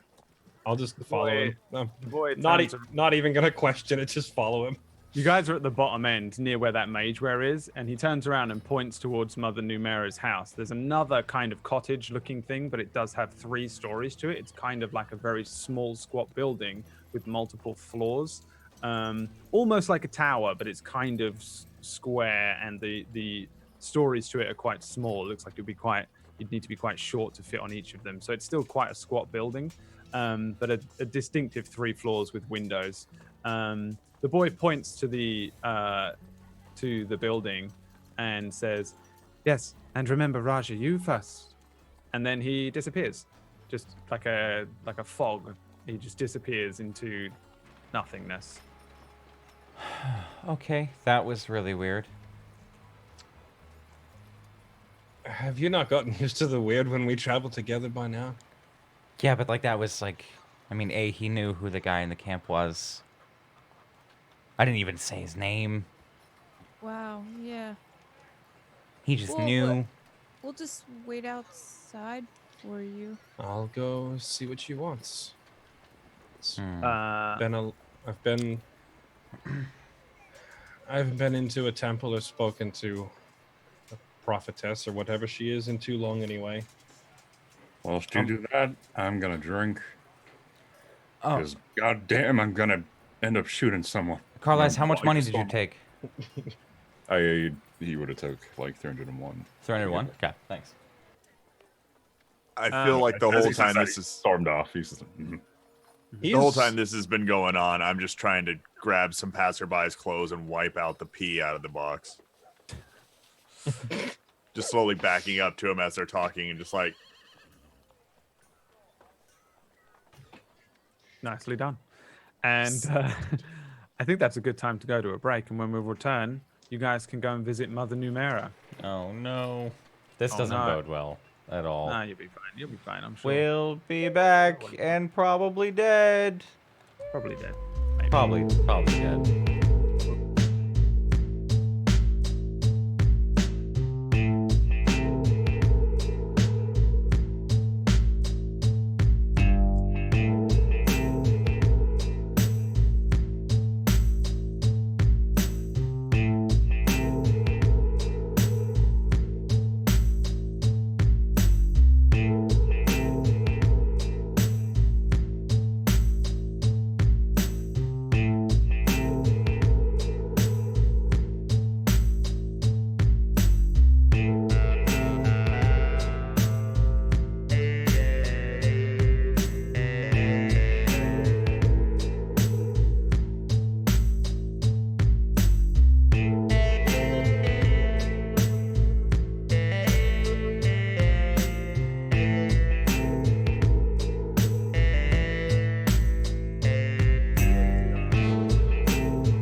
Welcome back to the show.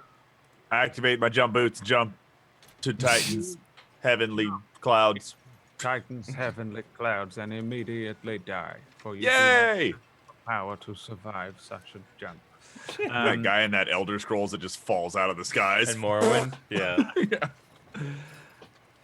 Raja, darling, you head across to the area which the child pointed at, known as Mother Numora's. As you approach the building, it seems nice enough. There's a warm atmosphere to the building. It looks like someone's grandma might live here. Again, relatively tall, 3-story, but still somehow managing to stay quaint and relatively basic. The brickwork on the outside is red and very foreign looking. To us, it would look like just a standard European cottage. To you guys here in Dust Valley, it looks fucking crazy. There is even some green plants that seem to be stretching up and down the outside of the building. Sometimes in Dustvale, there'll be like brown vine work that you'll see latticed on things, but never green plants ever anywhere for the most part, apart from a cactus. It's ivy, but you would never have seen it before. There's not a lot of it, but there's just bits of it. There are also a couple of plant pots on the windows that have very small little foreign-looking plants growing out of them. As you approach, you can't really see in the windows. They seem to be drawn. But the door hangs slightly ajar. The smell of incense, pretty strong, coming from inside. Yeah, I'll just walk in. Nothing, no frills to it. You head in, and there's the sound of people moving around above you on the floor above where you are. To one side of you, there's a very obvious sort of kitchen area, just a very homely looking kitchen. There's a dining table there with many chairs around a set table. There's a pot which seems to be simmering. There's a smell coming from it that's still not quite as powerful as the incense, but there seems like there's something like a stew cooking. Again, a very homely feel. On one side of you, there's a young-looking woman. She's got a robe that's not dissimilar to yours, but it's a lot more ornate. A reddish pink sort of robe with pulled over, like some nice pulled back brown hair, a very clean complexion, striking eyes. She's got some rouge on her lips, and she's got these big kind of circular earrings in, again very ornate, and she sits in a very plain looking room. The curtains drawn, and it's very dim in here, and there's a handful of candles about, a sort of almost magical darkness to the area. At the center of the room, there's a circular table with a ball on it and a set of cards, and she sits on one side on a stool, and on the other is another. And as soon as you walk in, you take in all this, you hear the sounds above you, and then immediately as soon as you see her, you're drawn to her. She feels humanoid. She looks like a human, but I would say that you definitely feel like there's something off. Not spooky, not undead. It doesn't send off your sonar or anything like that, but she definitely has an air of like extreme magic about her. She looks like this generally, as an idea. And as soon as you walk in, she gives you a warm looking smile and says, Raja, come, take a seat. Yeah, I'll just go ahead and pull up a chair and say, with the name preceded by mother, I was expecting someone who looked a lot older. Well, looks can be deceiving. I am a little older than I look. I had guessed as much. Who are you? Yes, you are probably a little confused as to why I know who you are and your friends. I assure you I am on your side, at least as much as I can be. At this point, I've just come to accept that everyone seems to know who we are and what we're doing. But you sent a messenger for me, so what is it you wanted to see me for? One of the reasons that people probably know exactly who you are and where you are going is that chalice. You have a silver chalice. I do. Might I see it? This was given to you by a dark warlock, an enemy of yours and an enemy of most people. He is even an enemy to himself. I think that they are using... Yes, to follow you. Each of you. They can locate with powerful magics. I would suggest that you discard this, or perhaps allow me to discard it for you.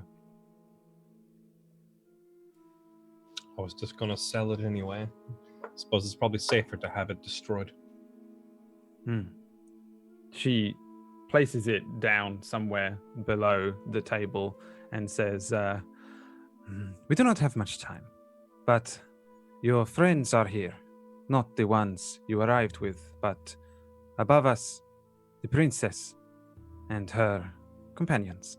You may join them, but first I would like to try something with you.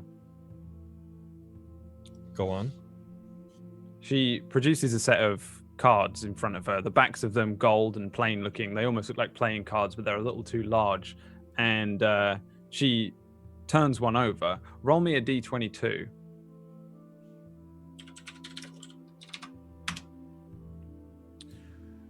She turns it over, and there's an image of a set of scales. And she says, temperance, balance, moderation. You must be sensible on your journey ahead. There is much danger. The scales are not balanced. They tip against you quite dramatically. I would say, if anything, you have been quite lucky. And she hands you the tarot card. It has this set of scales on them, and as she hands it to you, you see that one side of the scales tips very heavily. It moves in front of your eyes and then shifts and stops in a position. One side weight a lot heavier than the other, pushes it over towards you. There, you may keep it. The scale, was that not the symbol of one of those three gods? Which one of them was the scale? Who is the scale? Is that Bane's one? It's Kellenvor. That's Kellenvor? Oh yeah, of course it is. Kellenvor, yeah. That's the same as the tattoo that Rasha has on his arm, isn't it? There you go. They're from earlier in the campaign. Yeah, he'll just pick that up and look at it. Huh. Small world. You must be very careful. The creature that stalks you, it knows you better than you understand. You have yet to unlock the true potential of being an undead. And she sort of smiles at you and then says, I jest, of course. Perhaps. Come close. A droplet is all you should need. And she pulls a small, pipette from beneath the table. There's, very dark colored liquid inside. She says, here. Your tongue. You must ingest this. If you insist. Yeah. And she drops a little dark red droplet onto your tongue, and it tastes very metallic. It doesn't taste very nice. There's no immediate effect. Nothing changes in you. And she says, that is the blood of somebody quite powerful. Somebody who you have met, in a way. I'm sure you will come to meet them very soon. Remember, Raja, balance. Your true enemy has yet to truly reveal themselves. His name is Solomon, and he is old. Older even than I am. Whose blood was this? I feel like we're beyond the need for riddles at this point. It is not so much riddles as it is danger. To speak of him will draw him out. He knows of me, and I have been hiding from him for a very long time. I do not wish even to help you this much. But I know that if I do not, it could spell the end for us all. You are on a very special journey. when you said of being an undead, I sensed that you're only half joking. I did die in Sin River, Hmm. and then I Would was you brought believe- back. And you believe it was the Chancellor Vosla which brought you back, but it was not. It was dark magics from afar. I know something is off. Man I met very briefly named Vasilius gave me the impression that something was very off, including the old one you mentioned. The clerics are not able to bring people back to life.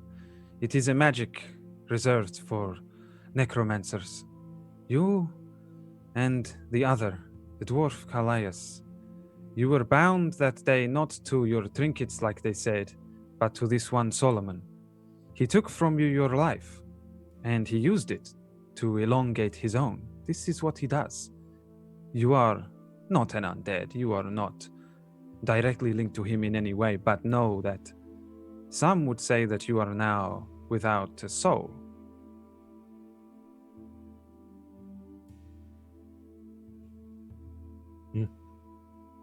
But that is not for me to decide. Perhaps it is for you to decide. Much like his vampires, he cannot take everything from you, I'm sure. If and when we get to the point where we have to challenge him, is this going to come back to bite us? Can he wave his hand and send us back into the afterlife where we properly belong? I do not believe so. They did take a trinket from me. Just upsets me greatly. Perhaps you will get it back, perhaps you will not.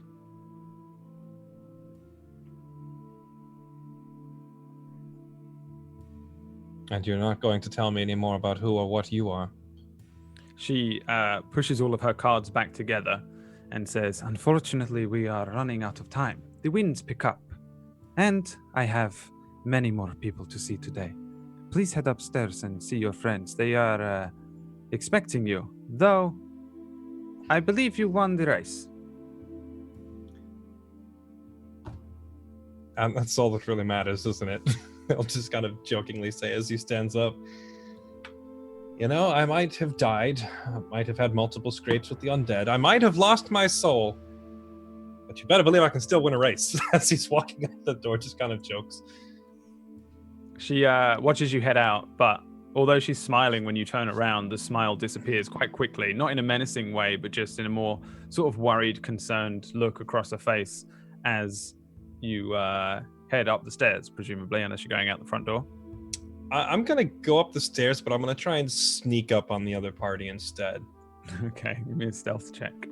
Let's see if I can get up there on them without them hearing me coming. And remember it before we leave.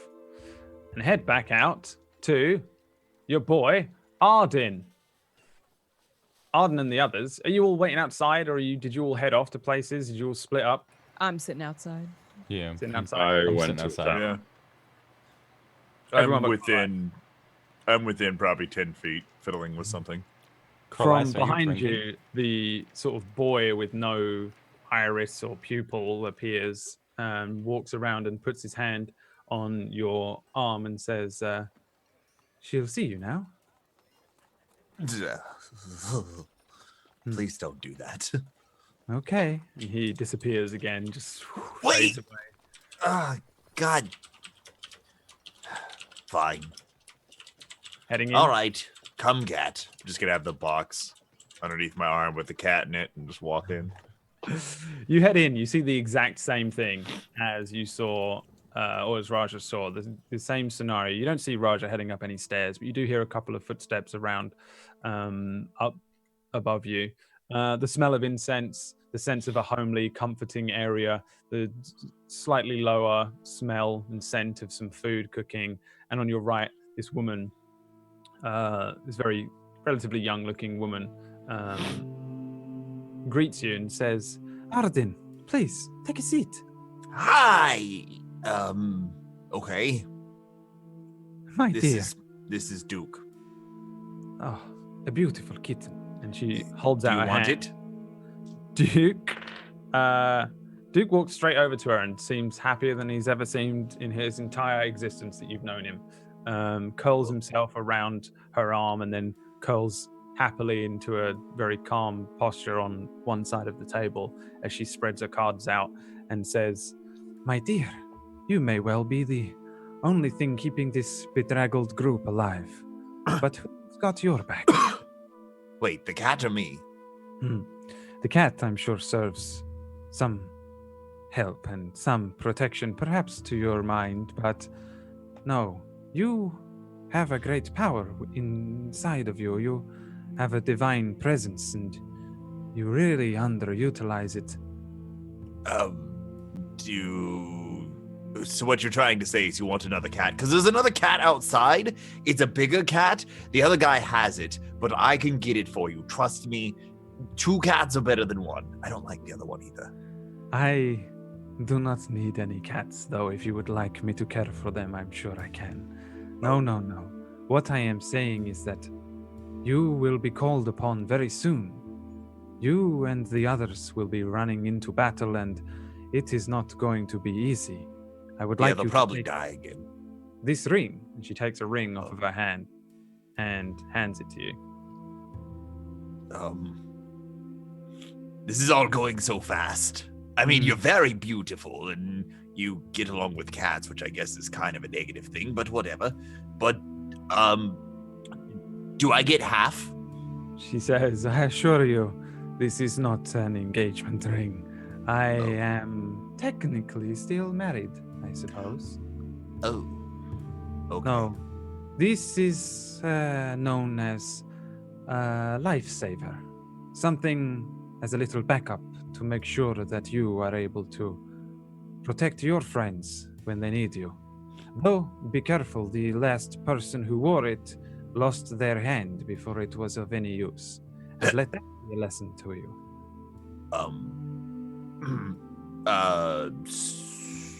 So what does it do? Do I put it on? Do I lose my hand if I put it on? I would recommend that you put it on and try not to lose your hand.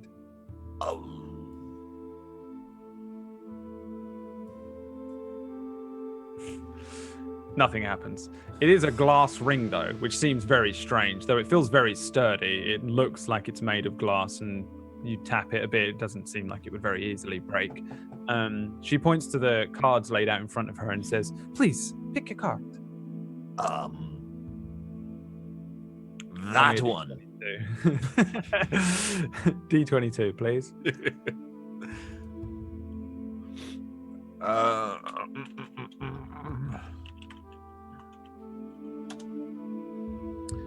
15. She turns the card over, and on it is the depiction of a demon, a very powerful looking devil type figure. And she says, The demon. and she pushes it forward towards you. Destructive patterns, addiction, giving away power, or perhaps taking it. This is truly what you face. You may have been flippant in the past, and you may have avoided combat with your friends, but when this one surfaces, there is nothing you can do to avoid it. And I would recommend that you take it very seriously. For if you die, I believe your friends die. And if your friends die, there is a good chance that we all die. She pushes the card towards you.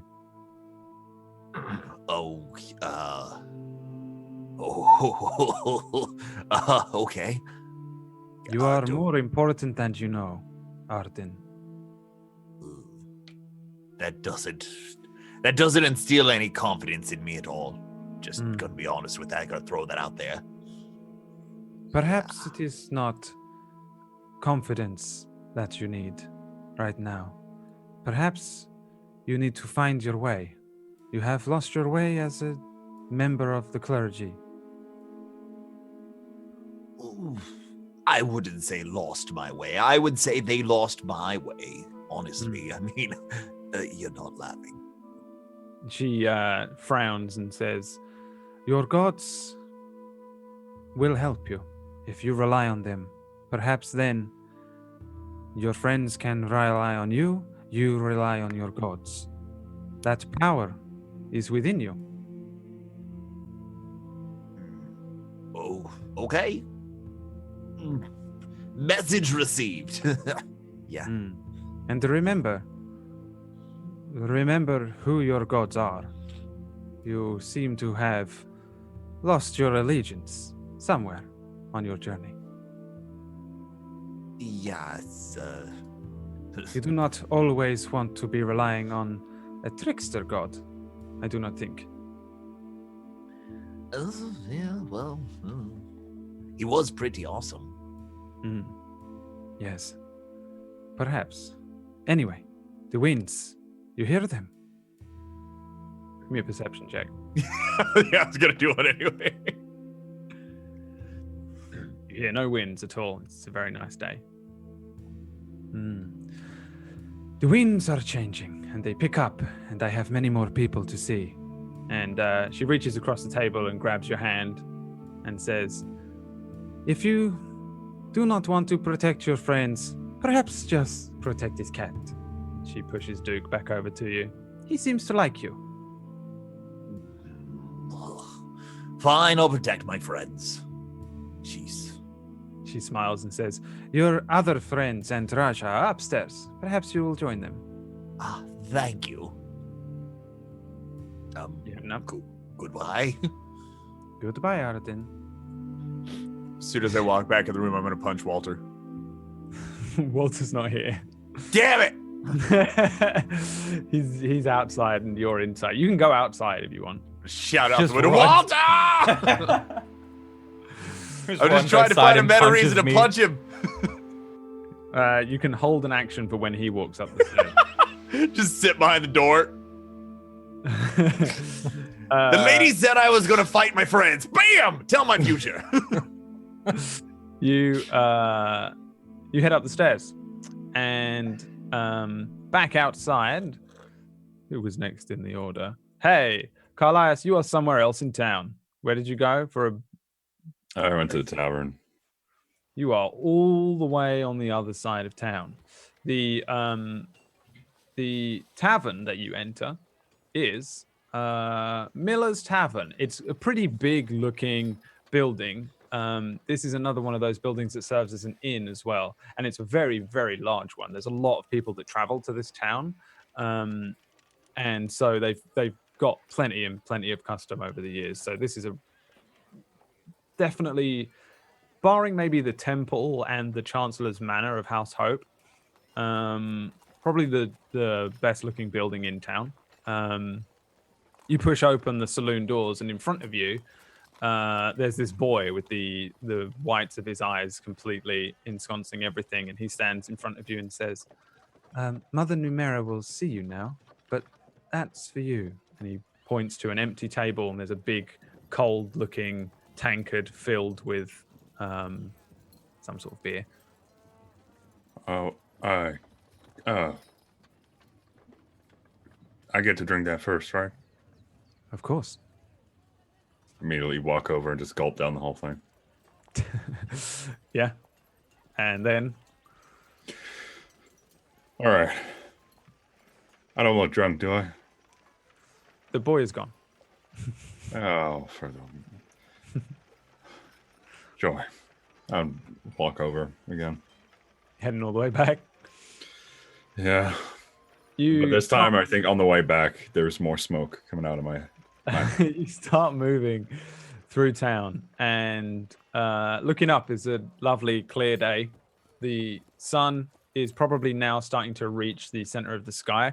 I think you guys arrived really early, right? It was super early in the morning when you guys got here. So yeah, we'll say it's sort of like maybe pushing midday now. Maybe your stomach's starting to rumble, but you've had this beer, which definitely helps a dwarf like you. The steam is still pouring from your ears, but you approach the sort of 3-story cottage-looking building, which sort of doesn't make sense, but we've got guns that are repeater rifles with multiple shots, so I'll do what I want. I'm the DM. You just said repeater rifles with multiple shots, which is proper. Which is correct. So good job, even though I know you tried to mess it up on purpose. Okay. I don't understand guns, okay? That's one thing we know. You see the forms of Walter and Lash, probably like sat against the wall outside the front of this building. Before I walk in, I'm gonna walk up to Walter and just grab him by the shoulders. Tell me, am I drunk? Do I look drunk? I'm like sleeping with Roscoe. Is that what we named it on my chest? Like, no. I smack him. Yes.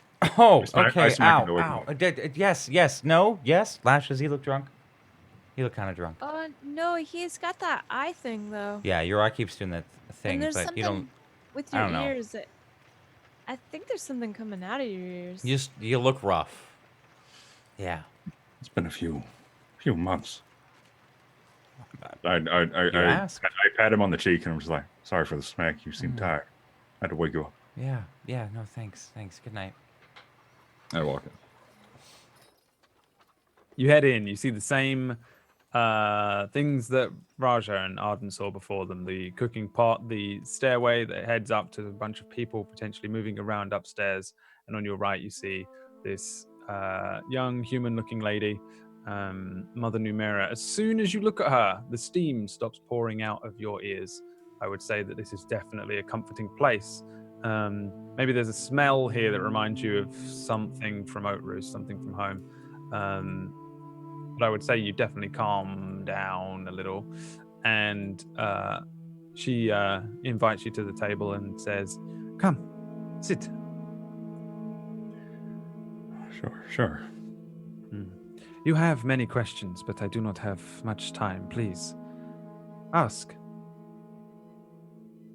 Well, which one do I choose? Why am I here? You are chosen, perhaps? You were spoken to by a great deity, and then another.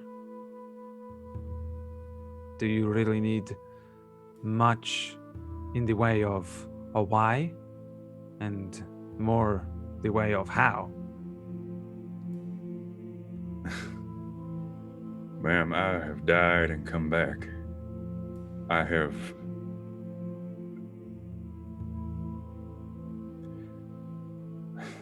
Honestly, I don't know my direction. You have seen many troubling things.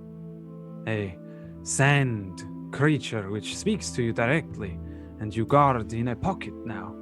The odd god type which speaks to you from a plane far away, and you have seen and fought for your friend's soul on a new plane against another creature. But all of this will mean nothing if you do not make it to your true destination. You must make it to the end of this road. You are part of something now, which is greater than you and your whys and wheres. Perhaps in this journey you will find out, but the journey must continue. So where am I headed? Your feet, they will head, I suppose, to the west and then to the east. But where you are heading is down to you. You have free will, and although your soul is in question, I'm sure you will find your way. What do you mean my soul's in question? You are not lost because you died and were brought back to life, and you are not lost because you do not understand what is happening around you. You are lost because of your own choices, and those are choices you must discover yourself. I cannot tell you. These are questions that I can try to answer, but these are discoveries that you will find yourself. I'm sure you understand yourself better than you know after these few short weeks. So I guess, was there anything else you wanted to tell me? You, like your friend Raja, have yet to unlock your true potential. And you don't look right. You need a hat. Yeah. I lost mine when I was brought back. And she reaches down and pulls out a hat. It's very similar to yours, but it's much newer. It's a little lighter in color than the previous hat that you had, but it's still very, very similar. It was probably made by the same person. And she throws it over towards you. Gotcha. I would suggest that you don't lose this one. I mean, the last one was taken away as part of bringing me back. A silly smoke and shadow. Lots of smokes, lots of shadows around you. What do you mean? There is a puppeteer, somebody of great power, who has been tracking and watching and is now hunting you. And he will most certainly get you at some point. Of that I have no doubt. But as long as you remain strong, I'm sure you will find your way. Remember, your strength, it does not need to come from your arms and your blood and your dwarven heritage. Your strength can come from somewhere else. I understand that, but roll back a second. The hat. What did that have to do with it? Nothing. They just wanted to scare you. Unfortunately, it was a ruse to keep you off the scent of the true magics, the true power here. What? I am sure one day you will get over the loss of your hat. Here, pick a card. And she points at the cards in front of her. Do you want me to roll or? Yeah, if you're picking one, roll a d22.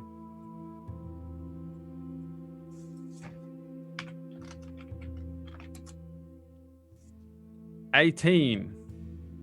She turns it over and says, very fitting, and pushes it towards you. And it's an image of a night sky with the moon, a full moon in the center. And she says, this card is the moon, and she pushes it towards you. This is mystery and the subconscious, perhaps even dreams, all of the things which you are concerned about. Though, I suggest that if you are concerned about these things, perhaps take stock in the fact that what you are doing is tangible. What you are trying to save is everything. And in doing that, you will understand your meaning, your purpose, and your way.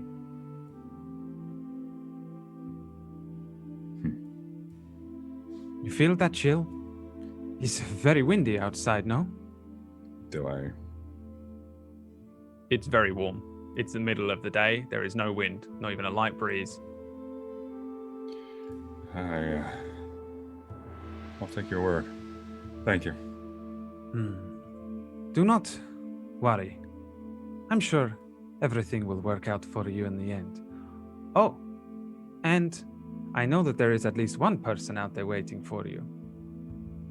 She gives you a little wink. Now, your friends are upstairs. I must see to the others before this chill gets to me. Sure. As I'm going up the stairs, I want to say the smoke is beginning to just bellow out. I'm just mad. Yeah. You head on up the stairs, and outside, this beautiful summer's day, we see Walter and Lash crouched up by the wall. The boy is just suddenly next to you, Walter. He might have been there the whole time. You don't know, but he's What just the there fuck? next to you, and he puts his I'm hand onto you and says, Don't touch me. "Your turn." No, that is so... God, that's so ominous. Don't say that. You are very strange, really. You hear voices. And then he disappears. I'm gonna turn to Lashing. They gotta stop that. Yeah, he just. Yeah. I didn't see him before he spoke. They know everything. It's creepy. Everything. I don't think I want to go in there. I mean, you're the last one, so. You're special. Yeah, I'm going in. You head in. Stupid. Same scenario. The footsteps upstairs. A few more. A set which are a little heavier than the others, moving around now.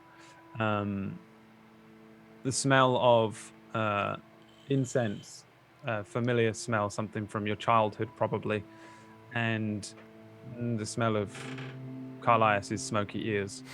But that probably won't perturb you. Hey, the hat's back. Perturb you too much. On the other side of you is Mother Numera. She, for you, appears a little older at first glance. Before you take a kind of glimpse again, and she looks younger again, early 20s. For a moment, you might have guessed that she was 40s, maybe pushing 50.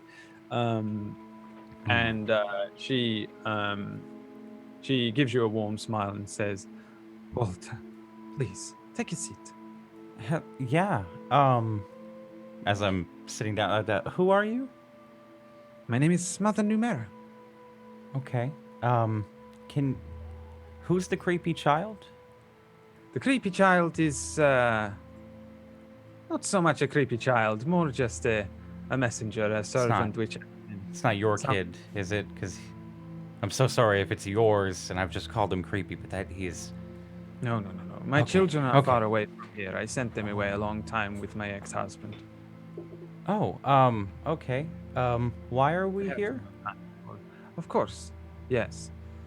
You and your friends are on a particular journey, but you did not start with them. No. You have joined them. Mm-hmm. You are not marked as they are. Oh, yeah, you mean the tattoos. Yeah, I don't have one. And yet you continue. Well, yeah, Raja's with them, so, you know. And they're pretty cool. It is extremely perilous. Mm-hmm. You are an interesting one, for sure. My ex-husband presented you with a tasty meal, and I'm not one to be outdone. And she reaches behind her and brings back a small plate and a fork, and she says, "Here is an offering, a wondrous cake, fresh lemon sponge with an orange honey glaze. Do eat up." Can I insight check her? Yeah.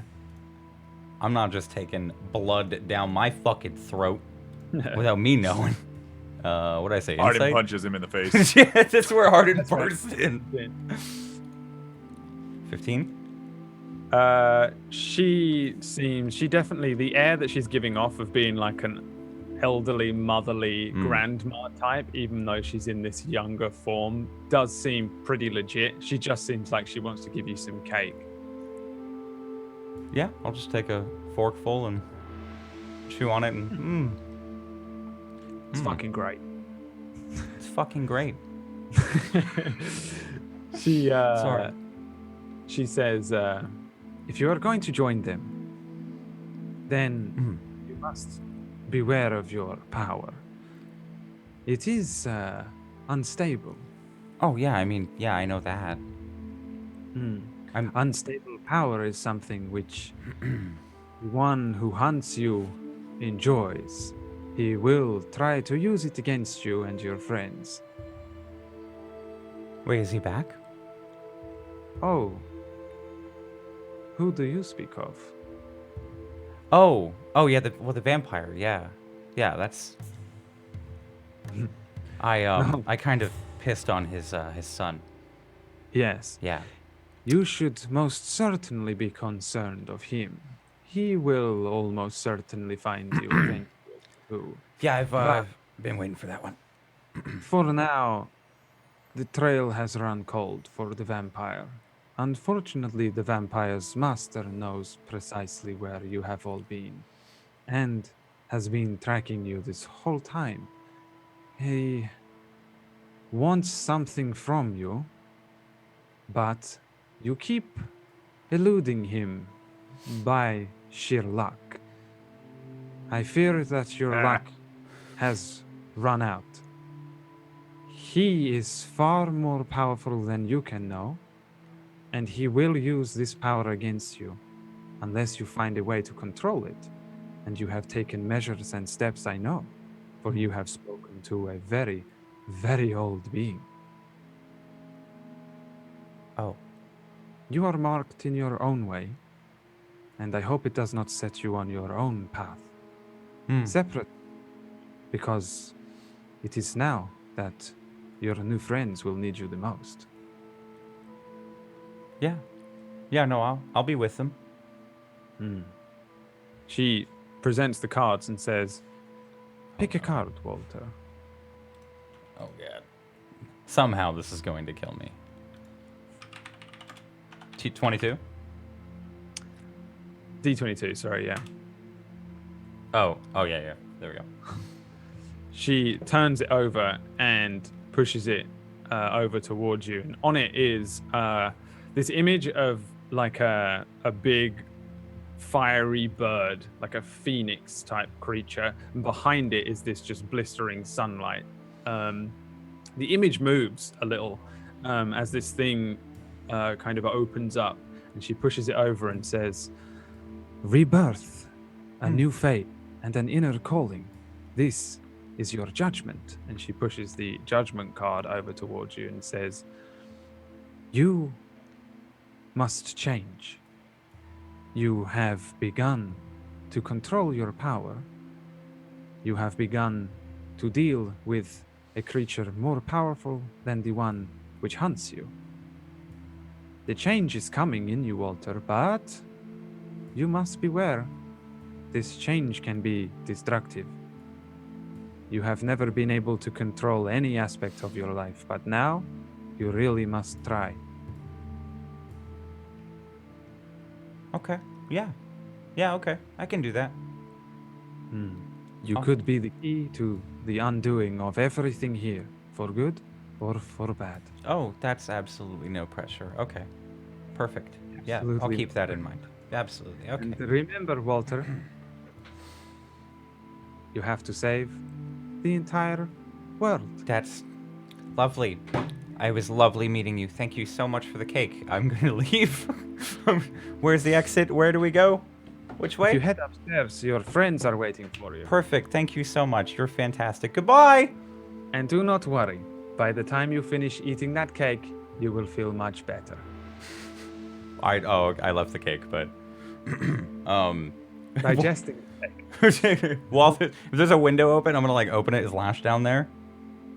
The window does not open. Oh fuck, never mind. Okay. I'll just go Use upstairs. violence against it. Yeah. It works. I wanted to peek out and go, your turn. Jesus Christ, that woman's weird. Yes, she is. Outside, the young halfling form of La Shizzle, my Nizzle. What's your name? I'm just L for now. L, the young halfling form. Before you, the child appears and says, it's your turn. Okay. And he holds a hand down to you as if to help you up.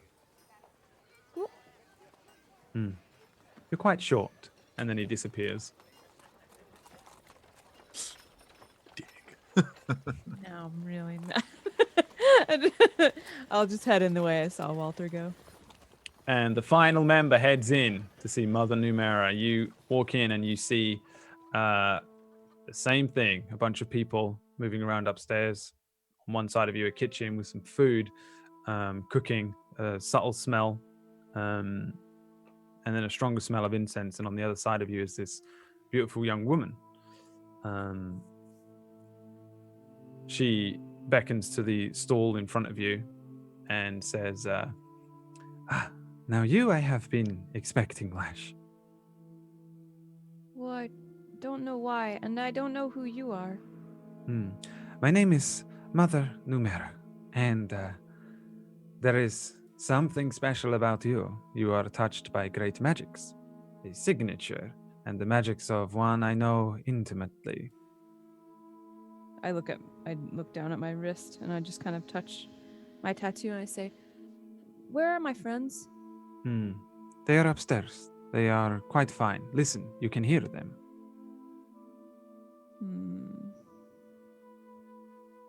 Walter, you. Yeah, that's the sound of me getting cracked in the fucking nose or something. Like, You hear Carlisle shout something at Walter, and you hear a thud as Arden knocked out punches Walter.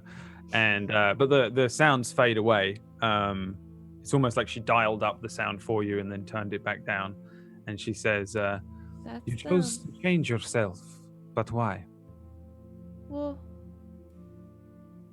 see, all of my people are gone, and well, they were never gonna leave me alone. They were always looking for me, and I was different than everybody else.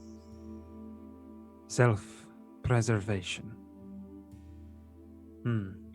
And yet, it seems to have not quite gone to plan.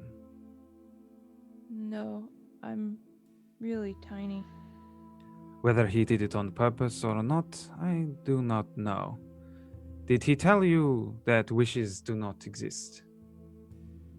I don't remember him saying that. Well, But then I don't have a very good memory. wishes do not exist, but you may have one wish, and one wish only. The gift of height or the gift of flight. I want to fly. Hmm. You mean it? You Of can do that? course. Yes, I am a little more experienced than my ex-husband in these matters. I've always wanted to fly. The I mean- Archmage of Sin River had to learn from somebody. You're just like, all she is seeing right now is just a dumb, like, Says, of course, you had to die last time, and I fear you may face a similar fate before these effects take hold truly. oh, But your wish has been granted. Whether you feel different or not, you most certainly are able to fly. do I feel like, do I feel anything different? Nothing. Wow. Exactly Okay, the so same. I'm not actually sure She doesn't do anything. She doesn't if do she's any. telling the truth. She just sits there and she says, "But you must promise me not to tell anybody, because, as we all know, wishes do not exist." Oh. Don't tell anyone. Okay. Well, don't tell anybody that I helped you with this. Okay, Mother. And she puts the cards out and spreads them out and says, "Please, take a card, Flash. We truly run out of time now." And roll me a d22. Yeah. She turns the card over and says, "Linked you are with another. This is the moon. Mystery. Subconscious. But most of all for you, I think, dreams. Your dreams, they can come true with a wish, but truly your dreams may have already gone. You, your kind, where you come from, they are no more. But you have a new family now, and they must be protected." I will protect them. There is a great job that falls to you very soon. You may be the only one who can finish it. Me? Unfortunately, I think you are the best qualified to truly save us all. Well, will I know what to do? If you do not, I am sure Raja will tell you. He will. He always does. But first, I would suggest that you quickly head upstairs and speak to your friends. There is not much time, and you really do need to get a move on. And the flying, it's for real? It will happen soon enough. So I go to turn to leave, but Lash can't help herself, and she runs over and probably ends up squeezing her wherever she can reach. I don't know where that ends up being, but just really tightly squeezes her. Thank you, Mother. Happily hugs you back. And again, it's a warm and loving hug, but there is a look of concern over her face for a moment. And then she says, don't try jumping off anything high until you are sure. Okay. Now, Thank you. run along. And I'm gonna scurry out. Oh, and Lash, Yes. make sure everybody leaves the chalices upstairs. Oh. The silver one? Speak to Raja. Oh, okay. I will bring everybody some food soon. Thank you. We are hungry. Thank you, Mother. And you head upstairs? Yep. Up I go. Smiling like an idiot. Go running up the stairs, and each of you steps through a door at the same time. As you all step into up the stairs, you step into a single room at the top of the stairs. You open the door and walk in, and you see in front of you, I think, 8 members of the princess's gang. Right there, you see the princess herself in that strange armor that she has. You see Leon, who you recognize. Actually, I think you recognize all these guys, but you didn't meet them. But just for your own brains, I'm just going to see if your gang are there, because I can't remember who is in the town at the moment, because they have a couple of members out and about. All right, they got a serious operation going on. Trust me, I'm the DM. Yeah. So you see the princess, Leon. You see Endenwell, who was the half-elf who was very cowardly during the flashback, but is now hench and looks like Reinhardt somehow from Overwatch. And you see Feely, who's the elf. She looks a little older than she did before, but it's still pretty good. You see another elf, a gentleman who looks a lot older. You see a young man. You see Peyton Crew, who is the archer from the flashback. And you see William, who's the human sort of fencer. And then the 15-year-old tiefling girl, who the story of the flashback that we played out was spoken to. Each of them is sat around quite casually in like a big kind of comfortable looking room. There are like bean bags and cushions and a single quite large round table with teas and cups and cakes on the center of it. And they're all just sat around. They look very comfortable, but like they still each have that kind of air of danger and fear about them. As you each walk into the room, you kind of all stumble in at the same time. Walter, roll me a dexterity saving throw. Arden, roll me a d20 plus your strength plus proficiency. Strength and proficiency? Hmm. All right, so I'll just do it Nice. this way. 24. What is your strength? 2. Yeah, I just rolled a 2. So Walter, plus you 3 get punched in the side of the head by Arden instantly. As soon as you jump through. Just what the fuck? She said Arden. we would be at odds and we would have violence and some. Are you serious? You listened to the crazy lady? Walter, Arden, what the Wait, hell she's is going on? crazy? Why do you have a hat? Nice hat. So She wasn't crazy. She to was me. the So, nicest when- lady ever. you said that like we all come through at the same time. So my whole you said remember my stealth check. What exactly Oh happened? yeah, what was it? Sorry. It was a 19. I rolled a It was 19 on stealth to try and sneak up on the party upstairs. Yeah, I mean the party upstairs don't notice you sneak in and then hide yourself behind a curtain. You are very easily able to just like sneak in. As far as the rest of the party are concerned, the princesses group, they just see the other four stumble in and punch. They don't know that you're there. Arden Yet. gets punched immediately. I'm grabbing So him. so the others all came in after me then. It's like some sort of weird time warp. They all walk in at the Happened same. pretty much at the same time. Okay, gotcha. The door is Immediately, with- I grab Well- Arden. When Arden punches Walter, I'm going to assume that attracts everyone's attention to look to that side of the room, right? Yeah. Okay, as soon as everyone turns and looks that way, I'm just gonna like, is there a desk or a table or anything in the room? Yeah. Yeah, I'm gonna like quickly just move and sit down behind them and just wait. Cool.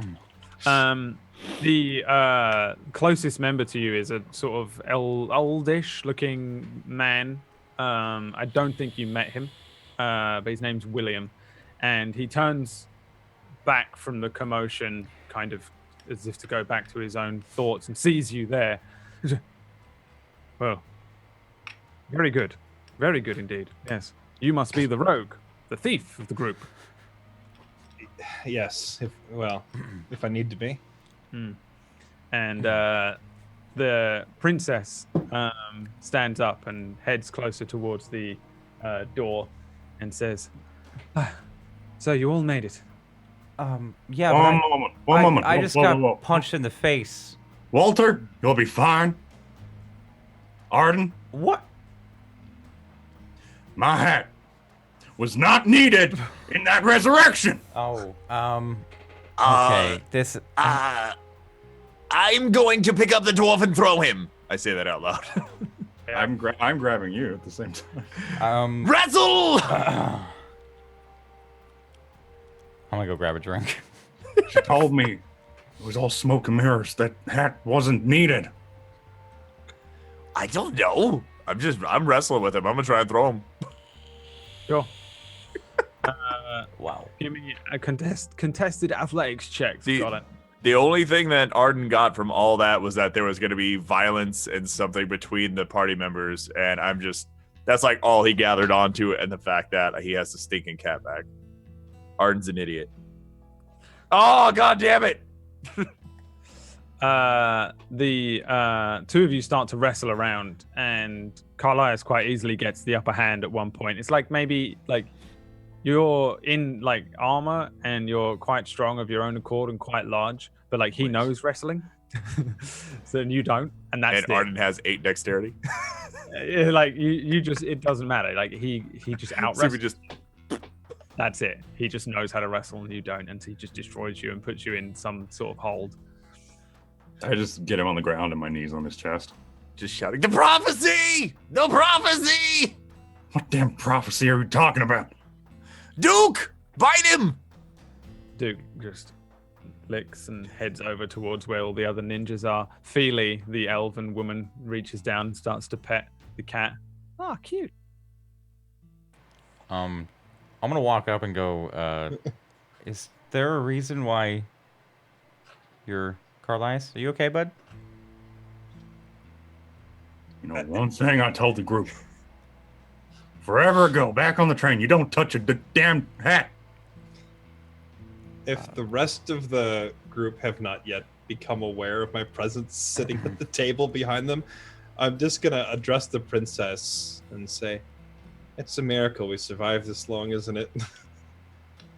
Hey, Arden. I'm sure you're quite skilled. Compared to the other group, by the way, you guys are fucking way stronger than them. but no one will ever know. You're like in your own head, you're like a bumbling mess, but you're still fucking powerful people, really. Like they're still quite impressed by your skills. They've had to fight with you before and shit. Like they know what's up. Oh yeah, I forgot that. Yeah, Leon kind of like stands up and heads over. All right. So looks like we won a race. You're second, didn't you? Well- When did you get in? Yeah, when did you get here? Like hour ago. Yeah, we've been here Been here since this the morning. morning. To beat you. Yeah. Yeah, sure you have. Sure you have. Is he within grabbing distance? Yeah. Rattle! You going for him? Give me an athletics check. What is his bullshit? Ah! I like how the witch Carlias, is stop like, putting me in good holds. the witch is like, Jesus. the tides of winter are coming, you must go soon. And Arden's like, wrestle! That's all I expect. Don't worry. Let's see. What has he got here? Can he do any mad shit? Oh yeah, he can. You mean Kitty roll over like the barest of minimums? I just haven't pulled up his thing in ages. But no, he also knows wrestling and easily, like, as soon as you go for him, he like grabs your arm, turns it into a lock, kicks the bottom of your leg out, puts you on the ground, and then like puts his knee on your chest as well, and then kind of like gives a salute to Carlias. Judas! Judas, you're all Judases! I The prophecy!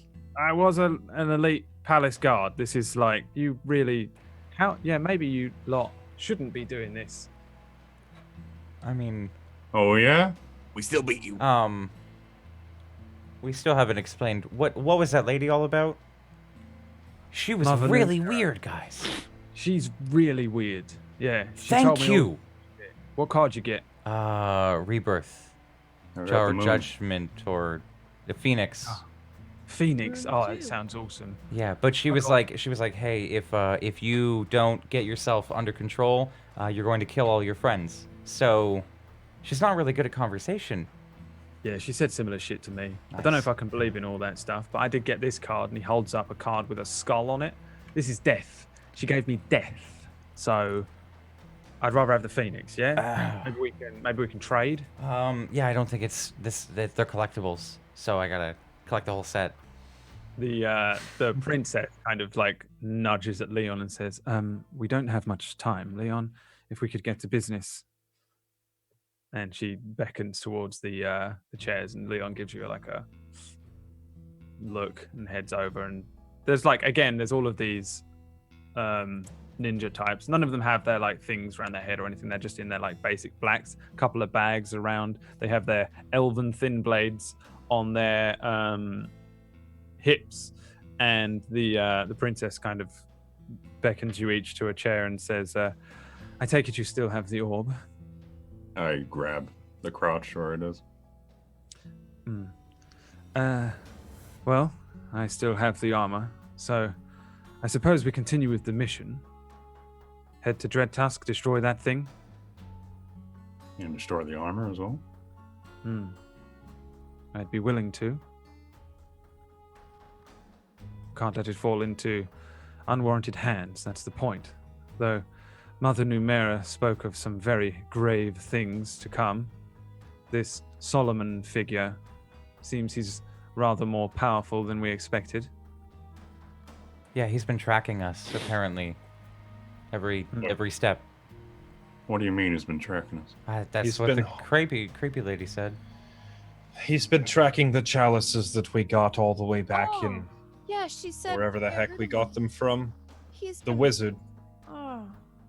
So I'd I'm just dig gonna mine lift out. up the two and I'm. What, sorry, what'd you say, Tuesday? You're really quiet for me all of a sudden. Oh, sorry. I dig my chalice out and like kind of. We need to get rid of him. All the way since Windy Peaks, back when we all first met. Got those chalices.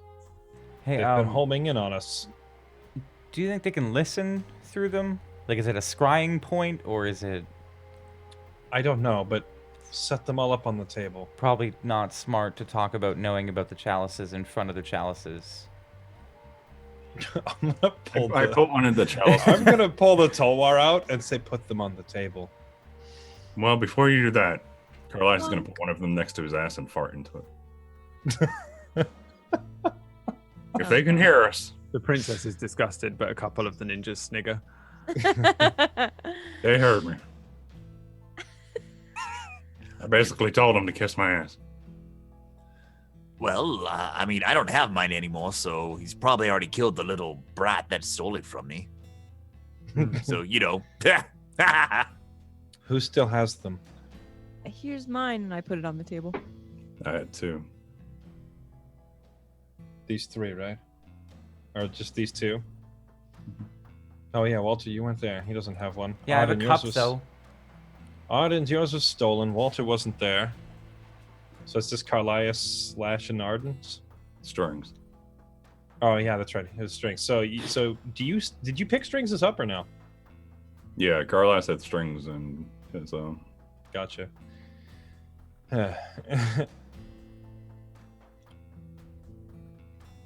Yeah, what the heck? I'm gonna try and cut through the 3 of them. Cool. Give me an attack roll. I'll set them all up neatly in a row, and then just try to like right through all 3 of them at once and see how badly I fail this roll. With the new Don't- tool. Yeah, I'll use the magic Tolwar. Don't break it. In before it breaks. That's weird. I'm clicking it and nothing's happening. There's a little Oh, bit there of it is. lag. Never mind. Oof! You hit. You hit them. I swear to crap if you down me again. Everyone else, give me a dexterity saving throw. Oh, for fuck. Hey! I feel like I'm just wiggling around on the ground trying to move. Yeah, right? How many are there? 2 or 3? There's three. 3, right? 3. There's 3. Ooh! Ooh! One pings off out of a window, just open window. One hits The princess right in the face.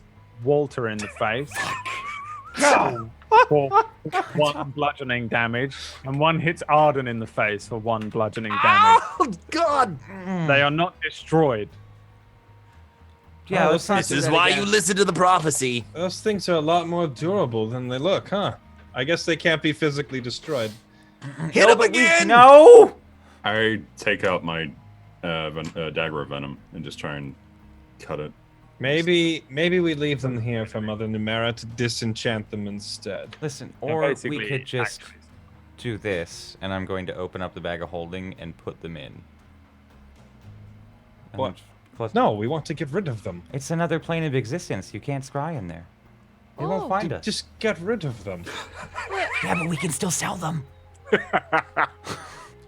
And sometimes they're nice to drink out of. Throw them off the scent. Good call. You're not gonna want to drink out of that one.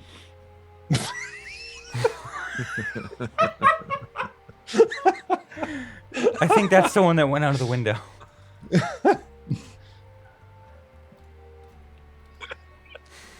You know, that's a great point. If you hadn't rolled your hit dice and you're still on 1 HP I know. from the, I know, I would have died if I didn't do it. you would have been down. I would have gotten knocked out by a fucking cup. Remember, fellow ninjas, these are the prophesied ones. These are the chosen ones. Omnipotent, all Oh powerful. my god. These are the ones. These are the chosen ones. Yeah. Yeah. Sorry about the face, Walter. Yeah. Yeah, I don't it's think okay. those can be cut through. I don't. I think they just Clearly. gonna have to disenchant them somehow.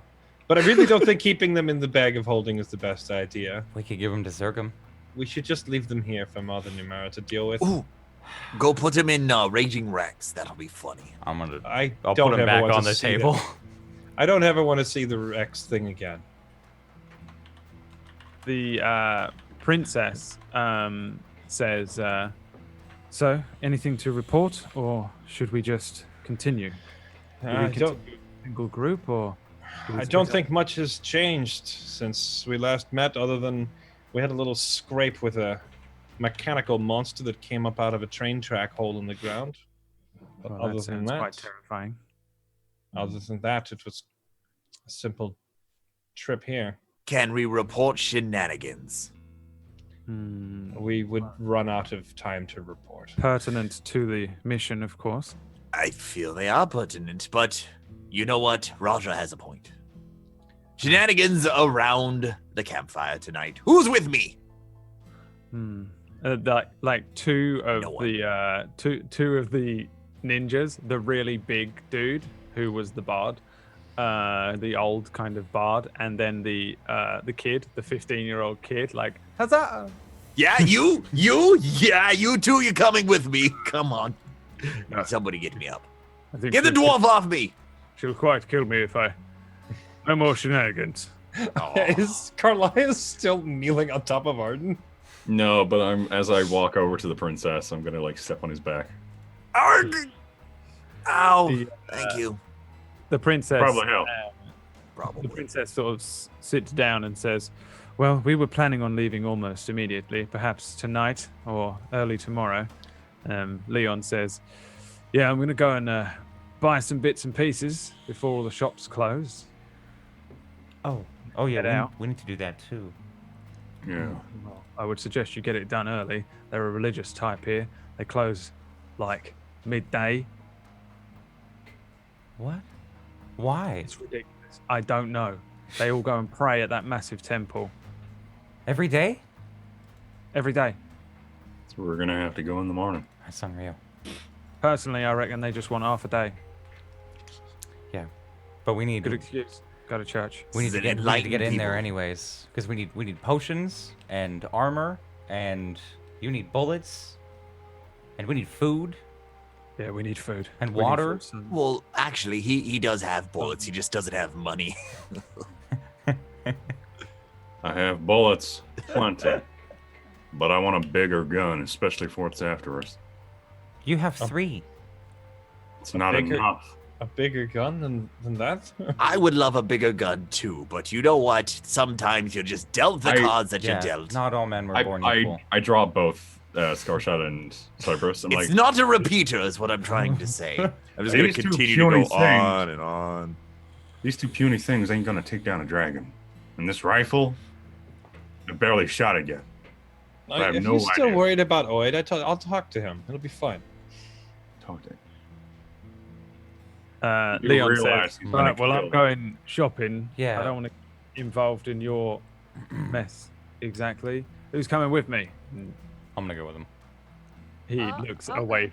He looks. I didn't really mean you lot. I meant out of. Oh. And, Yeah, I've already trying to get up and line up. Wow, you just made that super awkward. Yeah. Welcome to join us. We've got to pick up a couple of potions and some food as well, I guess. Did- Ending well. You want to ending well? No. Peyton? No. All right. I'll come with you then. Hey, they do what we do. You guys split up all the time. The princess says, "Yes, they split up all the time," and she throws a bag over towards Leon, who grabs it. It looks very similar to your bag of holding. It says, "Come on in, get it done." Wait, Cool. Perfect. do they all have like goatees? Are you guys mirror universe us? They do look like yeah. That Is Walter the princess? thing? Mirror universe? I don't think she's I read it in a book. not. Yeah. Right. Your Highness, I'm thinking perhaps we should stick as a singular group on the way to Dread Tusk, especially now that we know how they've been following us this whole time and we've disposed of it. The trek should be a little bit safer. It seems that either way, what we're up against is far more powerful than we could have ever hoped to imagine. So I'm sure it doesn't matter either way. I'm happy to join with you. We can head there together. Plus, it's probably quite useful to have a sandwalker with us on this particular journey. I get that a lot. So are you guys staying there in the Mother Numera's top bit? I would love to stay in her top bit. Yes, she's very hot. But she is like 1,000 years old, so. I. That is TBH. Hot kind of trumps that. Yeah. All I hear is experienced. That's all I'm hearing. I want to go to going the out? alchemist. That's it. Yeah. We'll do some like quick buying. Oh yeah, that's. I'm just letting you know. I want to buy shit from the I alchemist. think. I want to travel around with the other party, see how much worse we are I than want what to we're travel. supposed to be. I want to travel around with the other party and force Brad to awkwardly RP like 6 people. Don't worry. I know how this works now. I'm ahead of you guys. Okay.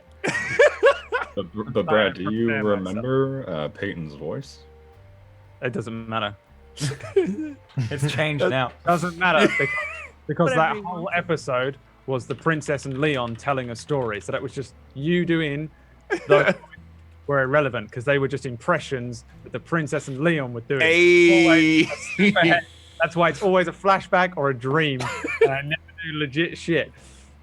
Did I You see just- my future or past when I punched Walter? No, it's only if you're a monster.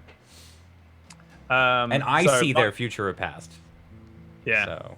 You get a flash. You get I'm a flash. Fearbolg, and I'm Arden. So who's going out to buy things?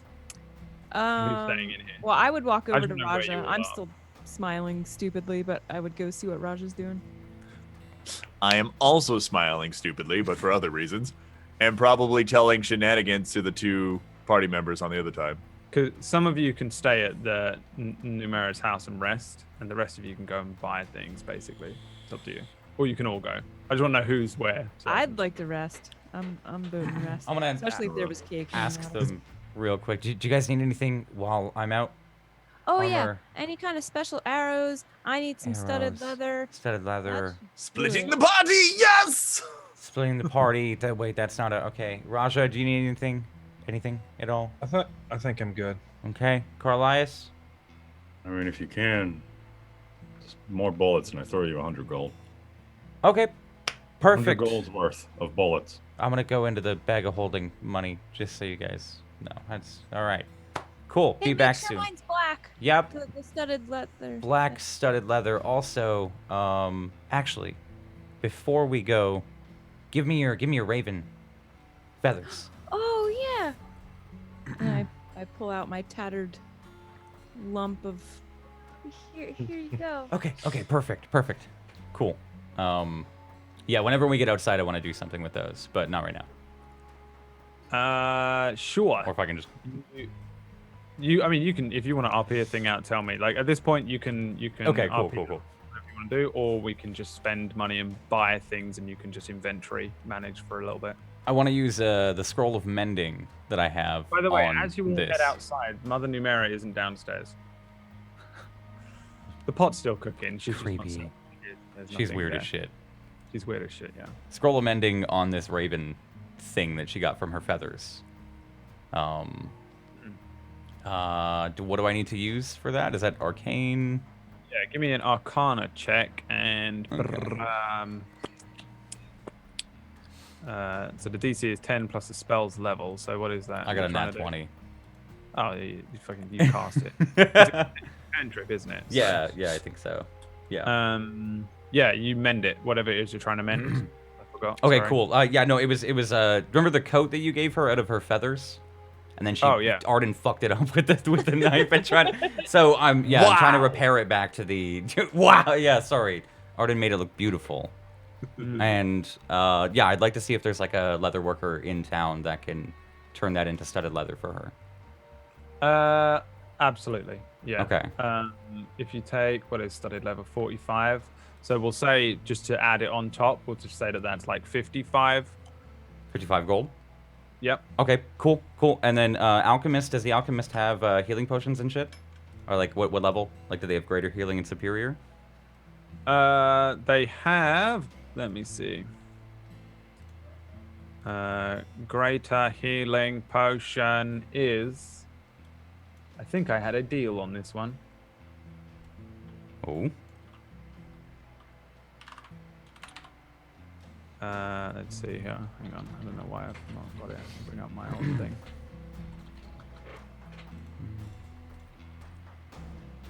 And then Yeah, don't worry, hang on. I'm just adding a bunch of shit on my own. You can add things. You can all add things and just say if you want. Honestly, Yeah. at this point, I'm just getting a bunch more water skins for us. That's it.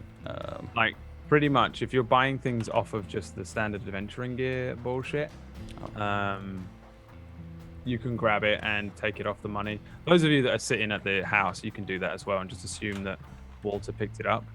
Cool. How And much the did we say studded for, add anything bullets? to my- Sorry. Hang on, let me do the potion first. The studded level was 55.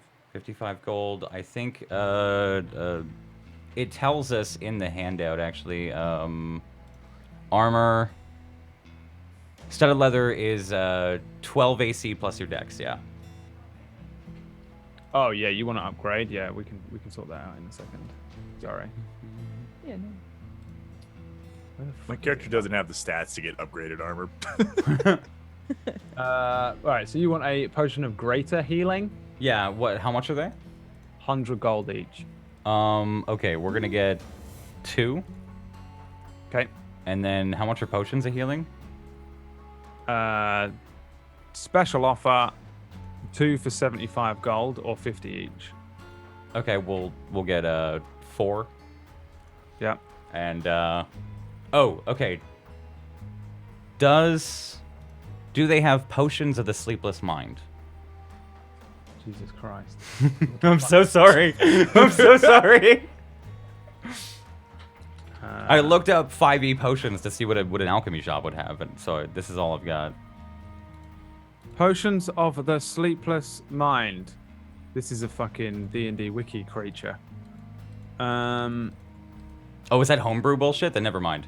Never mind. It's D&D. Oh, fuck Depends that. what it does. It depends what it does. You just don't get exhausted for 48 hours and you don't have to sleep, so it's pretty broken. That's why I asked for it.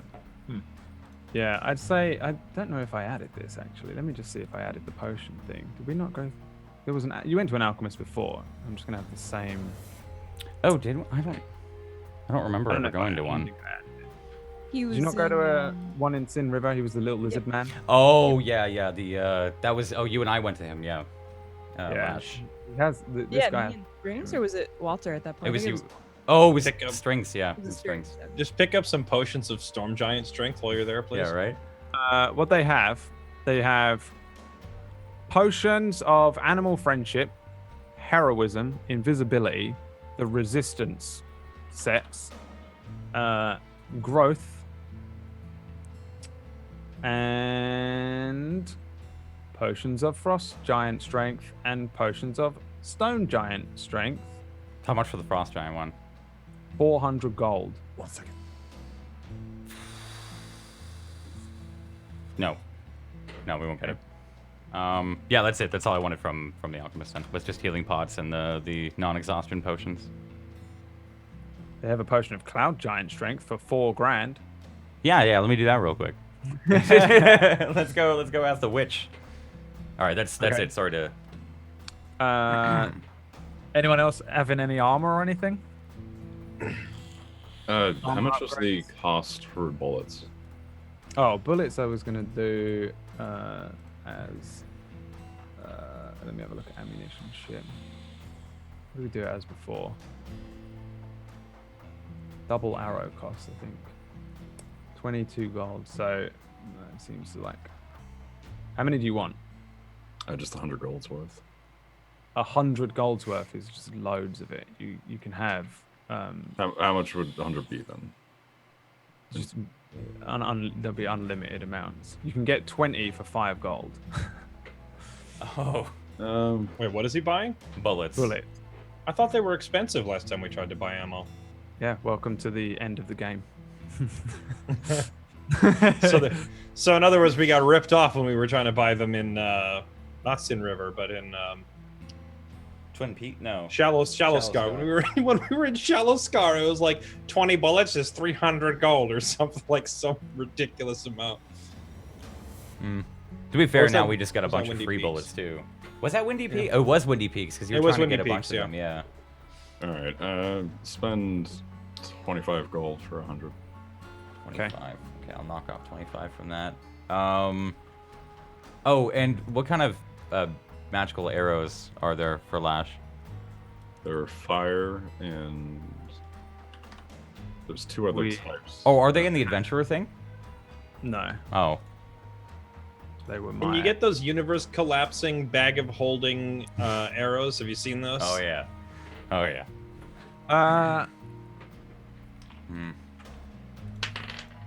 There are no magical arrows in None? town. Okay. That is fine. Yeah, cool. I'll just trudge back to them and give Lash the armor. with the feathers on it and everything. Nice. Yeah, I'll walk up and just The F. yeah, I fixed the feathers for you, and then this is studded, so it should be better than your current. Whoa. This Yeah. is. It's on part of the. This is perfect. Yeah, the leather worker did really good. And then I have all this left over. I'm just gonna like pull a giant square cutting. Those are all the leftovers. This is amazing. Thank you so much. And Walter gets a. I probably hit your waist. Squeezing. Yeah, no worries. No worries. Oh, wow. Lash is broken. Broken. Oh, and I got some healing potions for us. I'm gonna give I mean, whoever wants it, 4 graders and 2 graders and 4 lessers, or 4 regular. Snag a lesser. Okay. All right. So, the other things you get. Huzzah. Hoggers.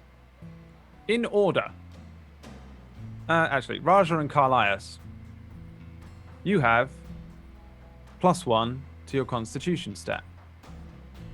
Ooh.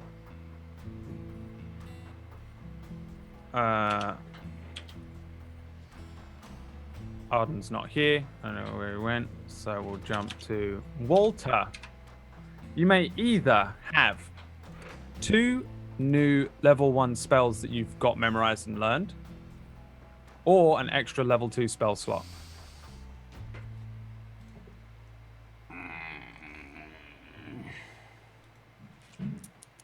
I'm gonna take those 2 level 1s.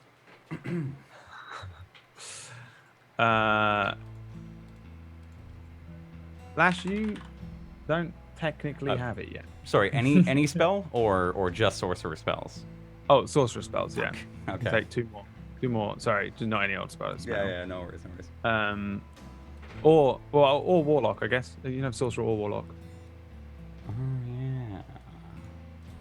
yeah. But remember that one will be warlock and one will be sorcerer when you use it. So bear that in mind. You basically can just learn 2 new level 1 spells from your class. So put it that way. Arden, the ring. This ring is mental. It's known as the Lifesaver Ring, and it is a sturdy band ring made of glass. When the bearer fails their 3rd death saving throw, they are treated instead as if they rolled a natural 20. Alternatively, if the bearer is instantly killed by massive damage, they are instead reduced to 0 and must continue with death saving throws. Once this ring has been used once, it shatters into dust. Ooh, it's the Dark Souls ring. Wow. It's kind of the Dark Souls ring. And Now I won't lose my souls. you're now like that fucking light. What's his name? That geezer. I don't. Yeah.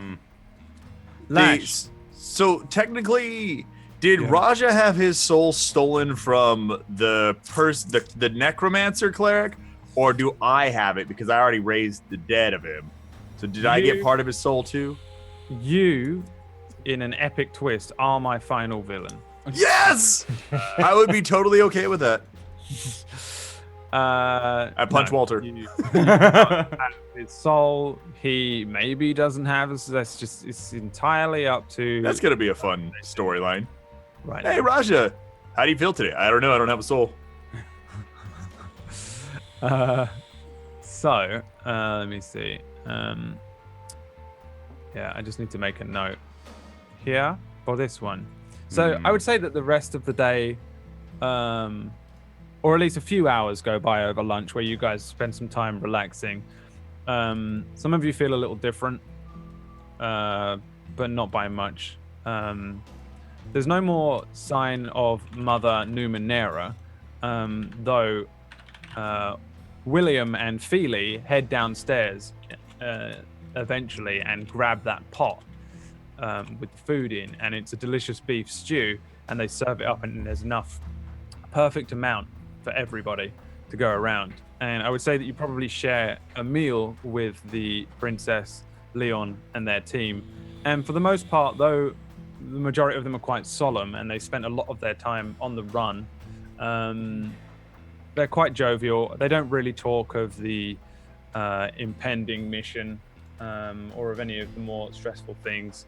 The princess and Leon seem relatively close, just trying to spend some time being a little more relaxed. And the others speak amongst themselves just of things that they used to do in their past. The large Reinhardt-looking guy talking about how he was an esteemed bard at one point, and he barely even touches a lute anymore. The elderly-looking wood elf speaking of how he was little more than a homeless man until he was given a purpose. And the tiefling girl enjoying all of the crazy things that Arden no doubt does over the time that you spend in the afternoon. Everyone, give me perception checks, please. Oh, okay. Gotta buy myself some time here. Is there any I do critical that on streams all the time.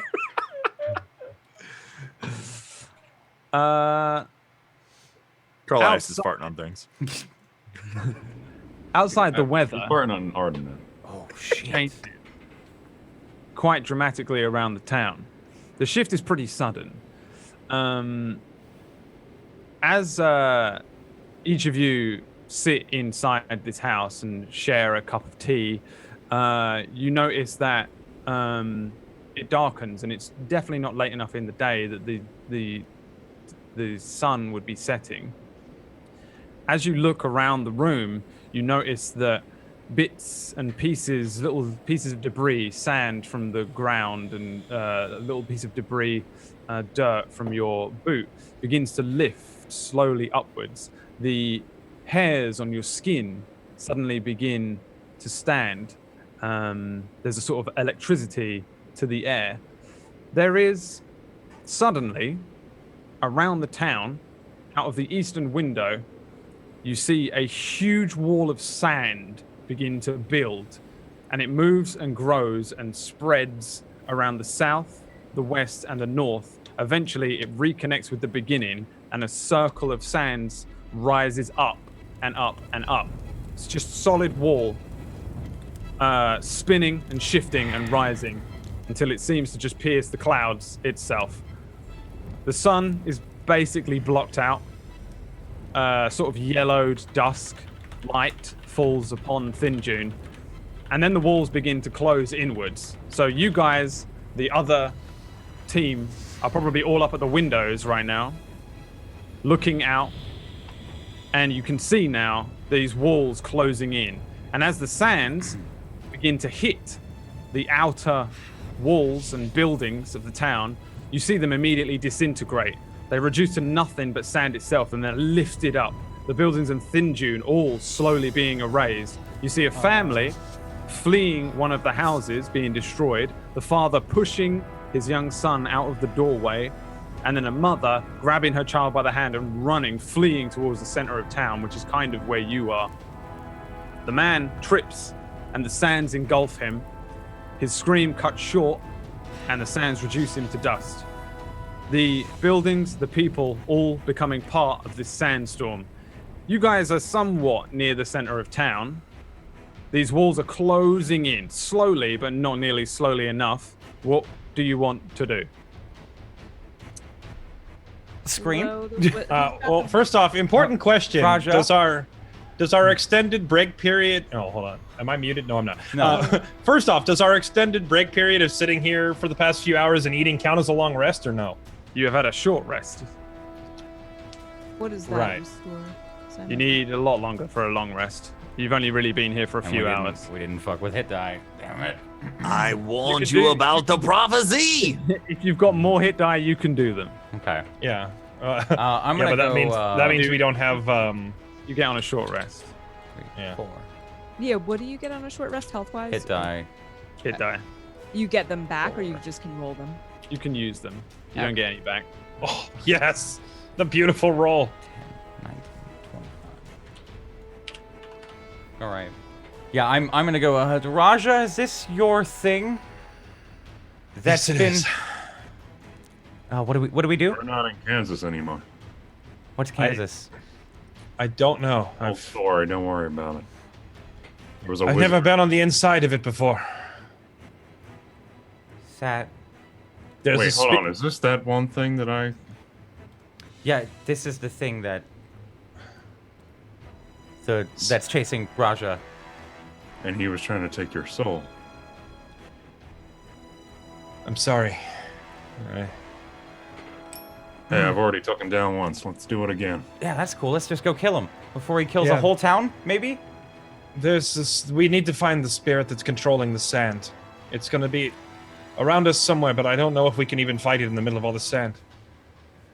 Oh, fuck. Leon begins scribing a circle on a nearby wall and says, I'm afraid I'm only able to transport 8 of us, and that's got to be the princess and my friends. And he ends this strange sort of circular symbol. The princess begins to object and just says, Leon, no, we have to think. And then the circle opens and the 7 ninja, as well as the princess, vanish. The circle closes. You guys are alone. So I kind of panic and ask, like, He's who has pushing. the whistle? Somebody call Chambambulance. What are the odds? but that we he don't could have have eggs. stepped into the circle and thrown the princess out of it. I'm running downstairs. Are there eggs in the kitchen? Give me a perception investigation check. I'm just gonna look at Lash like, I didn't tell you about the whistle. How the hell do you know? I blow it anyway. Shenanigans. 13? There are no eggs in this kitchen. Just fuck. There are a lot of screams coming, and the sands are now really pushing in close to where you guys are. Raja, I ain't got give shit. me a perception check if you're looking outside. If you're No, on the I sand. am. I was gonna say I'm basically looking to see if I can identify the creature inside the sand wall somewhere. Doesn't Raja have some bullshit for this? Like what? Raja's always got bullshit for everything. You know, the ability to fucking echolocate everything That's- within 9 million meters? There's technically I need like a couple of minutes undisturbed to do that. It's not like a just hold on, I got it. Like, There, assuming maybe you step outside, Raja, right. and look at this thing as this huge column of sand is just pushing inwards and just slowly disintegrating everything around you. Looking upwards, you see, at first you probably mistake it for the sun or some sort of huge fireball, but it's just a giant lantern. Above it, you see in the sands, in these sort of sandy clouds above you, an enormous face looking down. It is not a face that you recognize, though it is very humanoid. It does kind of look like an old withered man, but more kind of like a zombie, really. Just an old wretched face with the flesh torn away from it. The lantern is spinning around above where the column is. There isn't like a physical thing outside waiting for you to Zephyr Strike it.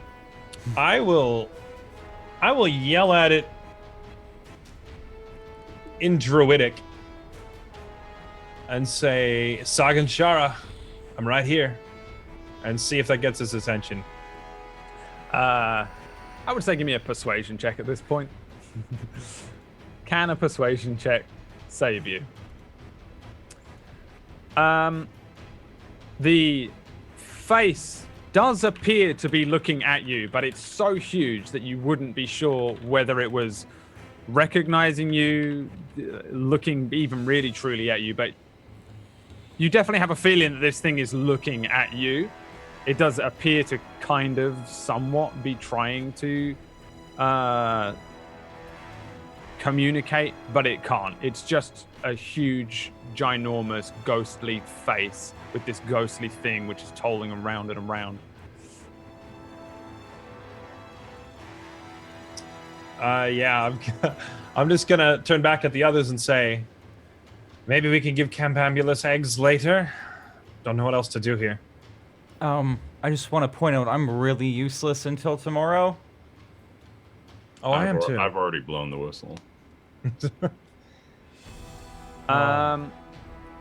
is there anywhere you want to go in town? Since this is now starting to close in, I would say you're probably going to want to move out of the way of Mother Numera's pretty quickly. Right. You guys- Yeah, I was. Which parts of town look like they're still intact? Can we go to the temple? There is, at the center of town, House Hope is probably the most central area. Maybe just in front of House Hope, kind of like roughly like here. Heading further into town would be a better idea for you. Right. Yeah, I guess we'll start moving away from Yeah, the Wall of Doom. following Raja no matter what. So if he takes off, then I'm taking off. Yeah, we Everyone- can't do anything, so. We need to make tracks. We can't Hold on a fight bit. this thing from the inside. Falling behind. Do I see the lantern? The lantern, yeah, everyone can see it. Take a pop shot. All right. But it's gonna be a dead eye shot as well.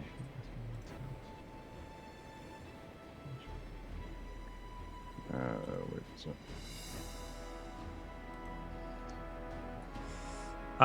It's a hit.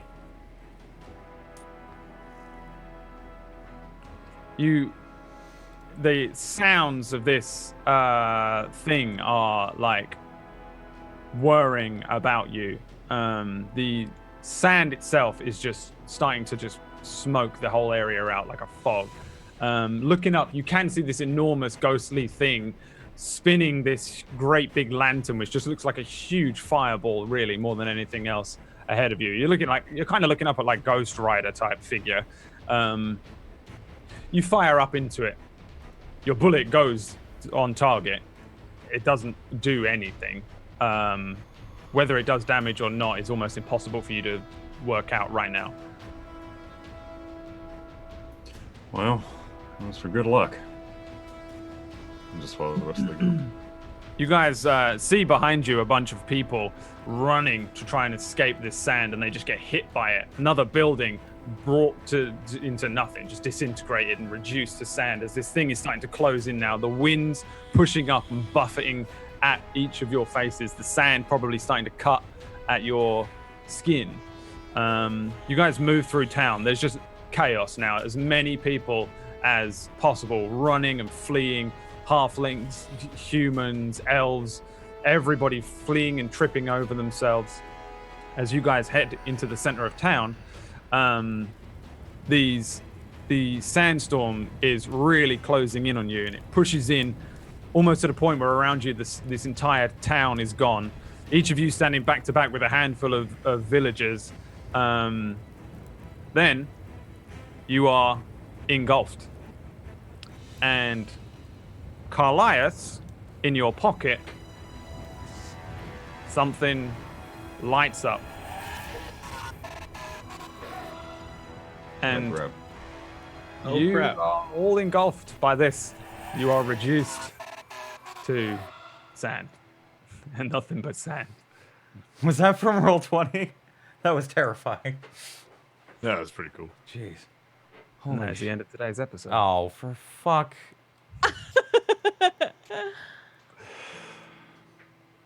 Oh my god. Yeah, sorry guys. I shouldn't have wrote that into my backstory. Thanks, Rob. Fuck, man. Thanos is coming after me, and I have an fucking- Infinity Stone. Hey guys, for the next story. I don't feel too good. If any consolation, there was always going to be something similar. Raja. So you really, if anything, all you did was bolster and help me. Thanks. Fucking boss fountains, man. Anytime you get something good. Like I said in chat, the DM is never too nice. I was sitting there like, wow, Brad is being really nice before this epic adventure he sends us off on. And like, man, it's gonna be like a week until we... No, it came to us. Okay. We're getting fucked. I don't know. We've had so many episodes where you guys go to town and you're just chilling out and stuff. And I was like, oh, I'm going to make sure they're all happy and sitting around and thing. I was like, oh, yeah, you guys can hang out. And you were like, oh, I can't wait to see Brad RP with all these characters. I was like, yeah. Oh my god. Well, Good episode. I guess this means I'm not going to visit the temple after all. I was gonna have Raja go visit the temple for the first time in forever, and then can visit what's left? it gets Oh. disintegrated. Let's if you look at Thin June right now. no. Lovely. Yay.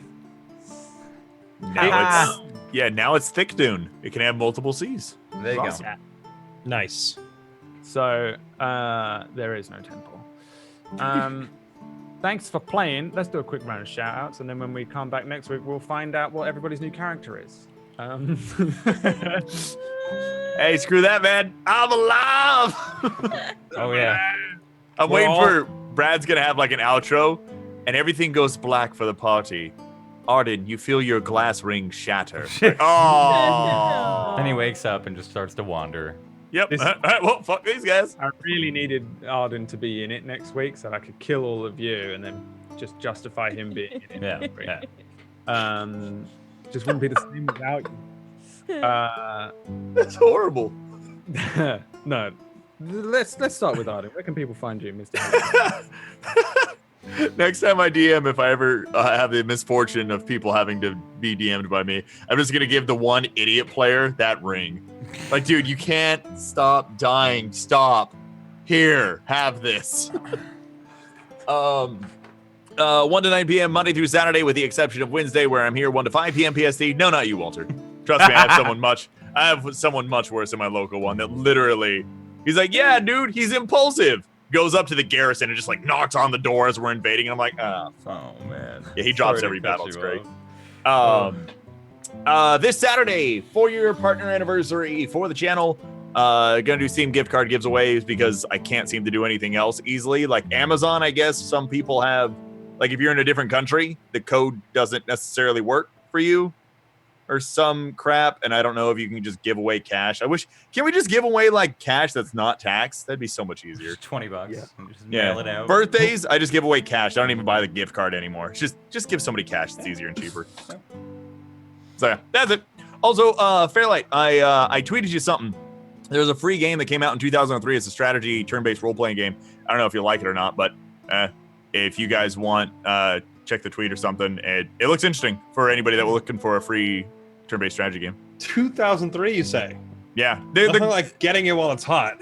Yeah, the graphics are a little minor, but it's online, local. I think it has an editor and it's free. So, Sweet. I'll take a look. Ms. Lash Izzle. Hi guys. My actual name is Tuesday Gray, and you can find me on Twitch and Twitter under that name. Also, I can fly. See you next week. Can you though? Can you really? yeah, do you want to hold my ring while you try the flying thing? Probably a good idea. Can now. She just needed to die and come back to life again. Kinda. Nice. Mr. Carlias Drex. I killed the group. You killed the group. Yep. Wait, how did you kill us? I realize what's on the overlay now. Yeah, overlay now. The orb? The orb's been there since day one. Has it? Yeah. I don't think I added Oh, the well, overlay. like, it's since our newest rebrand. Yeah, it's been there for like 10, 20 episodes, maybe. Well, Yeah. I just noticed that, and also mentioned that. So you've killed the group now or killed the group in the past? Yeah, was this I guess before or after Yes, the fighting Elias's bits? lack of using the orb. Oh, I don't think anybody's even remembered about the orb. You were the chosen one. my first thought was we could summon Titan, but like, did we want to use it now or do we want to use it in Dread Tusk when there's probably a dragon? Like, I'd like to point out most gods are fallible, so you know, even though we're the chosen ones, it's their fault for choosing us, not our fault for being shit. yeah. Blame it on them. Yeah, America. America. America. Yeah, I don't know what's gonna happen, but / Connor Cronus. / Connor Cronus, Mr. Fairlight Excalibur. People find I transcend beyond the need for slashes before my name. It's just Fairlight_Excalibur Just on got rid of them. Twitch. And it's Fairlight EX everywhere else, and I stream pretty much 7 days a week until I keel over, and then I get up and do it again. Correct. Pretty much. Currently on a Total War binge. Been playing through Warhammer, Thrones of Britannia, and the other stuff like that. And I don't know. I still need to play God of Boy. It's good. God of soy. Boy. God of soy. Boy. Dad of Boy. It's just a vegetarian one, and everybody there's no violence. Boy. Come here, boy. Entire game. Boy. It really It's is. a good game. Have you seen the compilation of Kratos saying "boy" over 1,300 times? Yeah. 1,300? There's something like also like God of War playthrough, but every time Kratos says boy, it gets faster, and like the playthrough's like it ends up being like 15 minutes long because it just fast forward. Yeah, you couldn't. Yeah. Yeah, fair. Like you are gonna have a lot of fun with it, man. game. No spoilers. You're gonna enjoy it. I was initially going to pass on God of War until I heard that everyone was dying like 50 times on the first level on the hardest difficulty, and I was like, okay, now you have my attention. Oh, it's insanely like the hardest difficulty you require. You have to play perfect. Like I'm on the third hardest, and I can like make a couple mistakes, but the hardest you have to be perfect.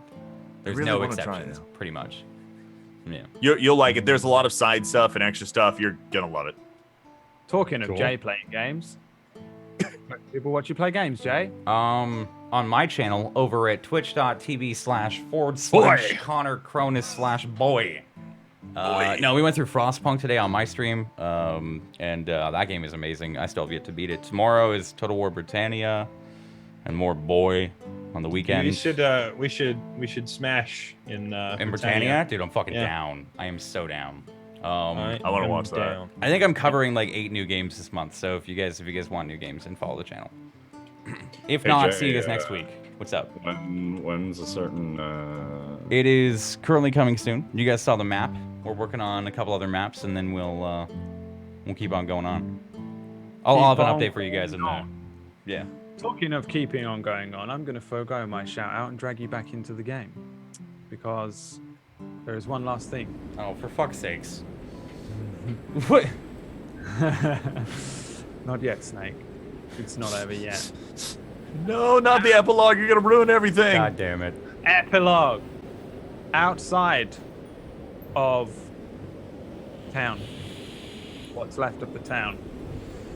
A single humanoid figure stands before the enormous cyclone of sand. And in their hand, an orb, similar size to your own, though black, glowing a dark energy seeping from it. It begins to die down, and with it, the sandstorm dissipates, and the area where the town of Thin Dune once stood is nothing more than a sand dune. And that's the end of the episode for real. We'll see you next week. A goodbye. A good bye.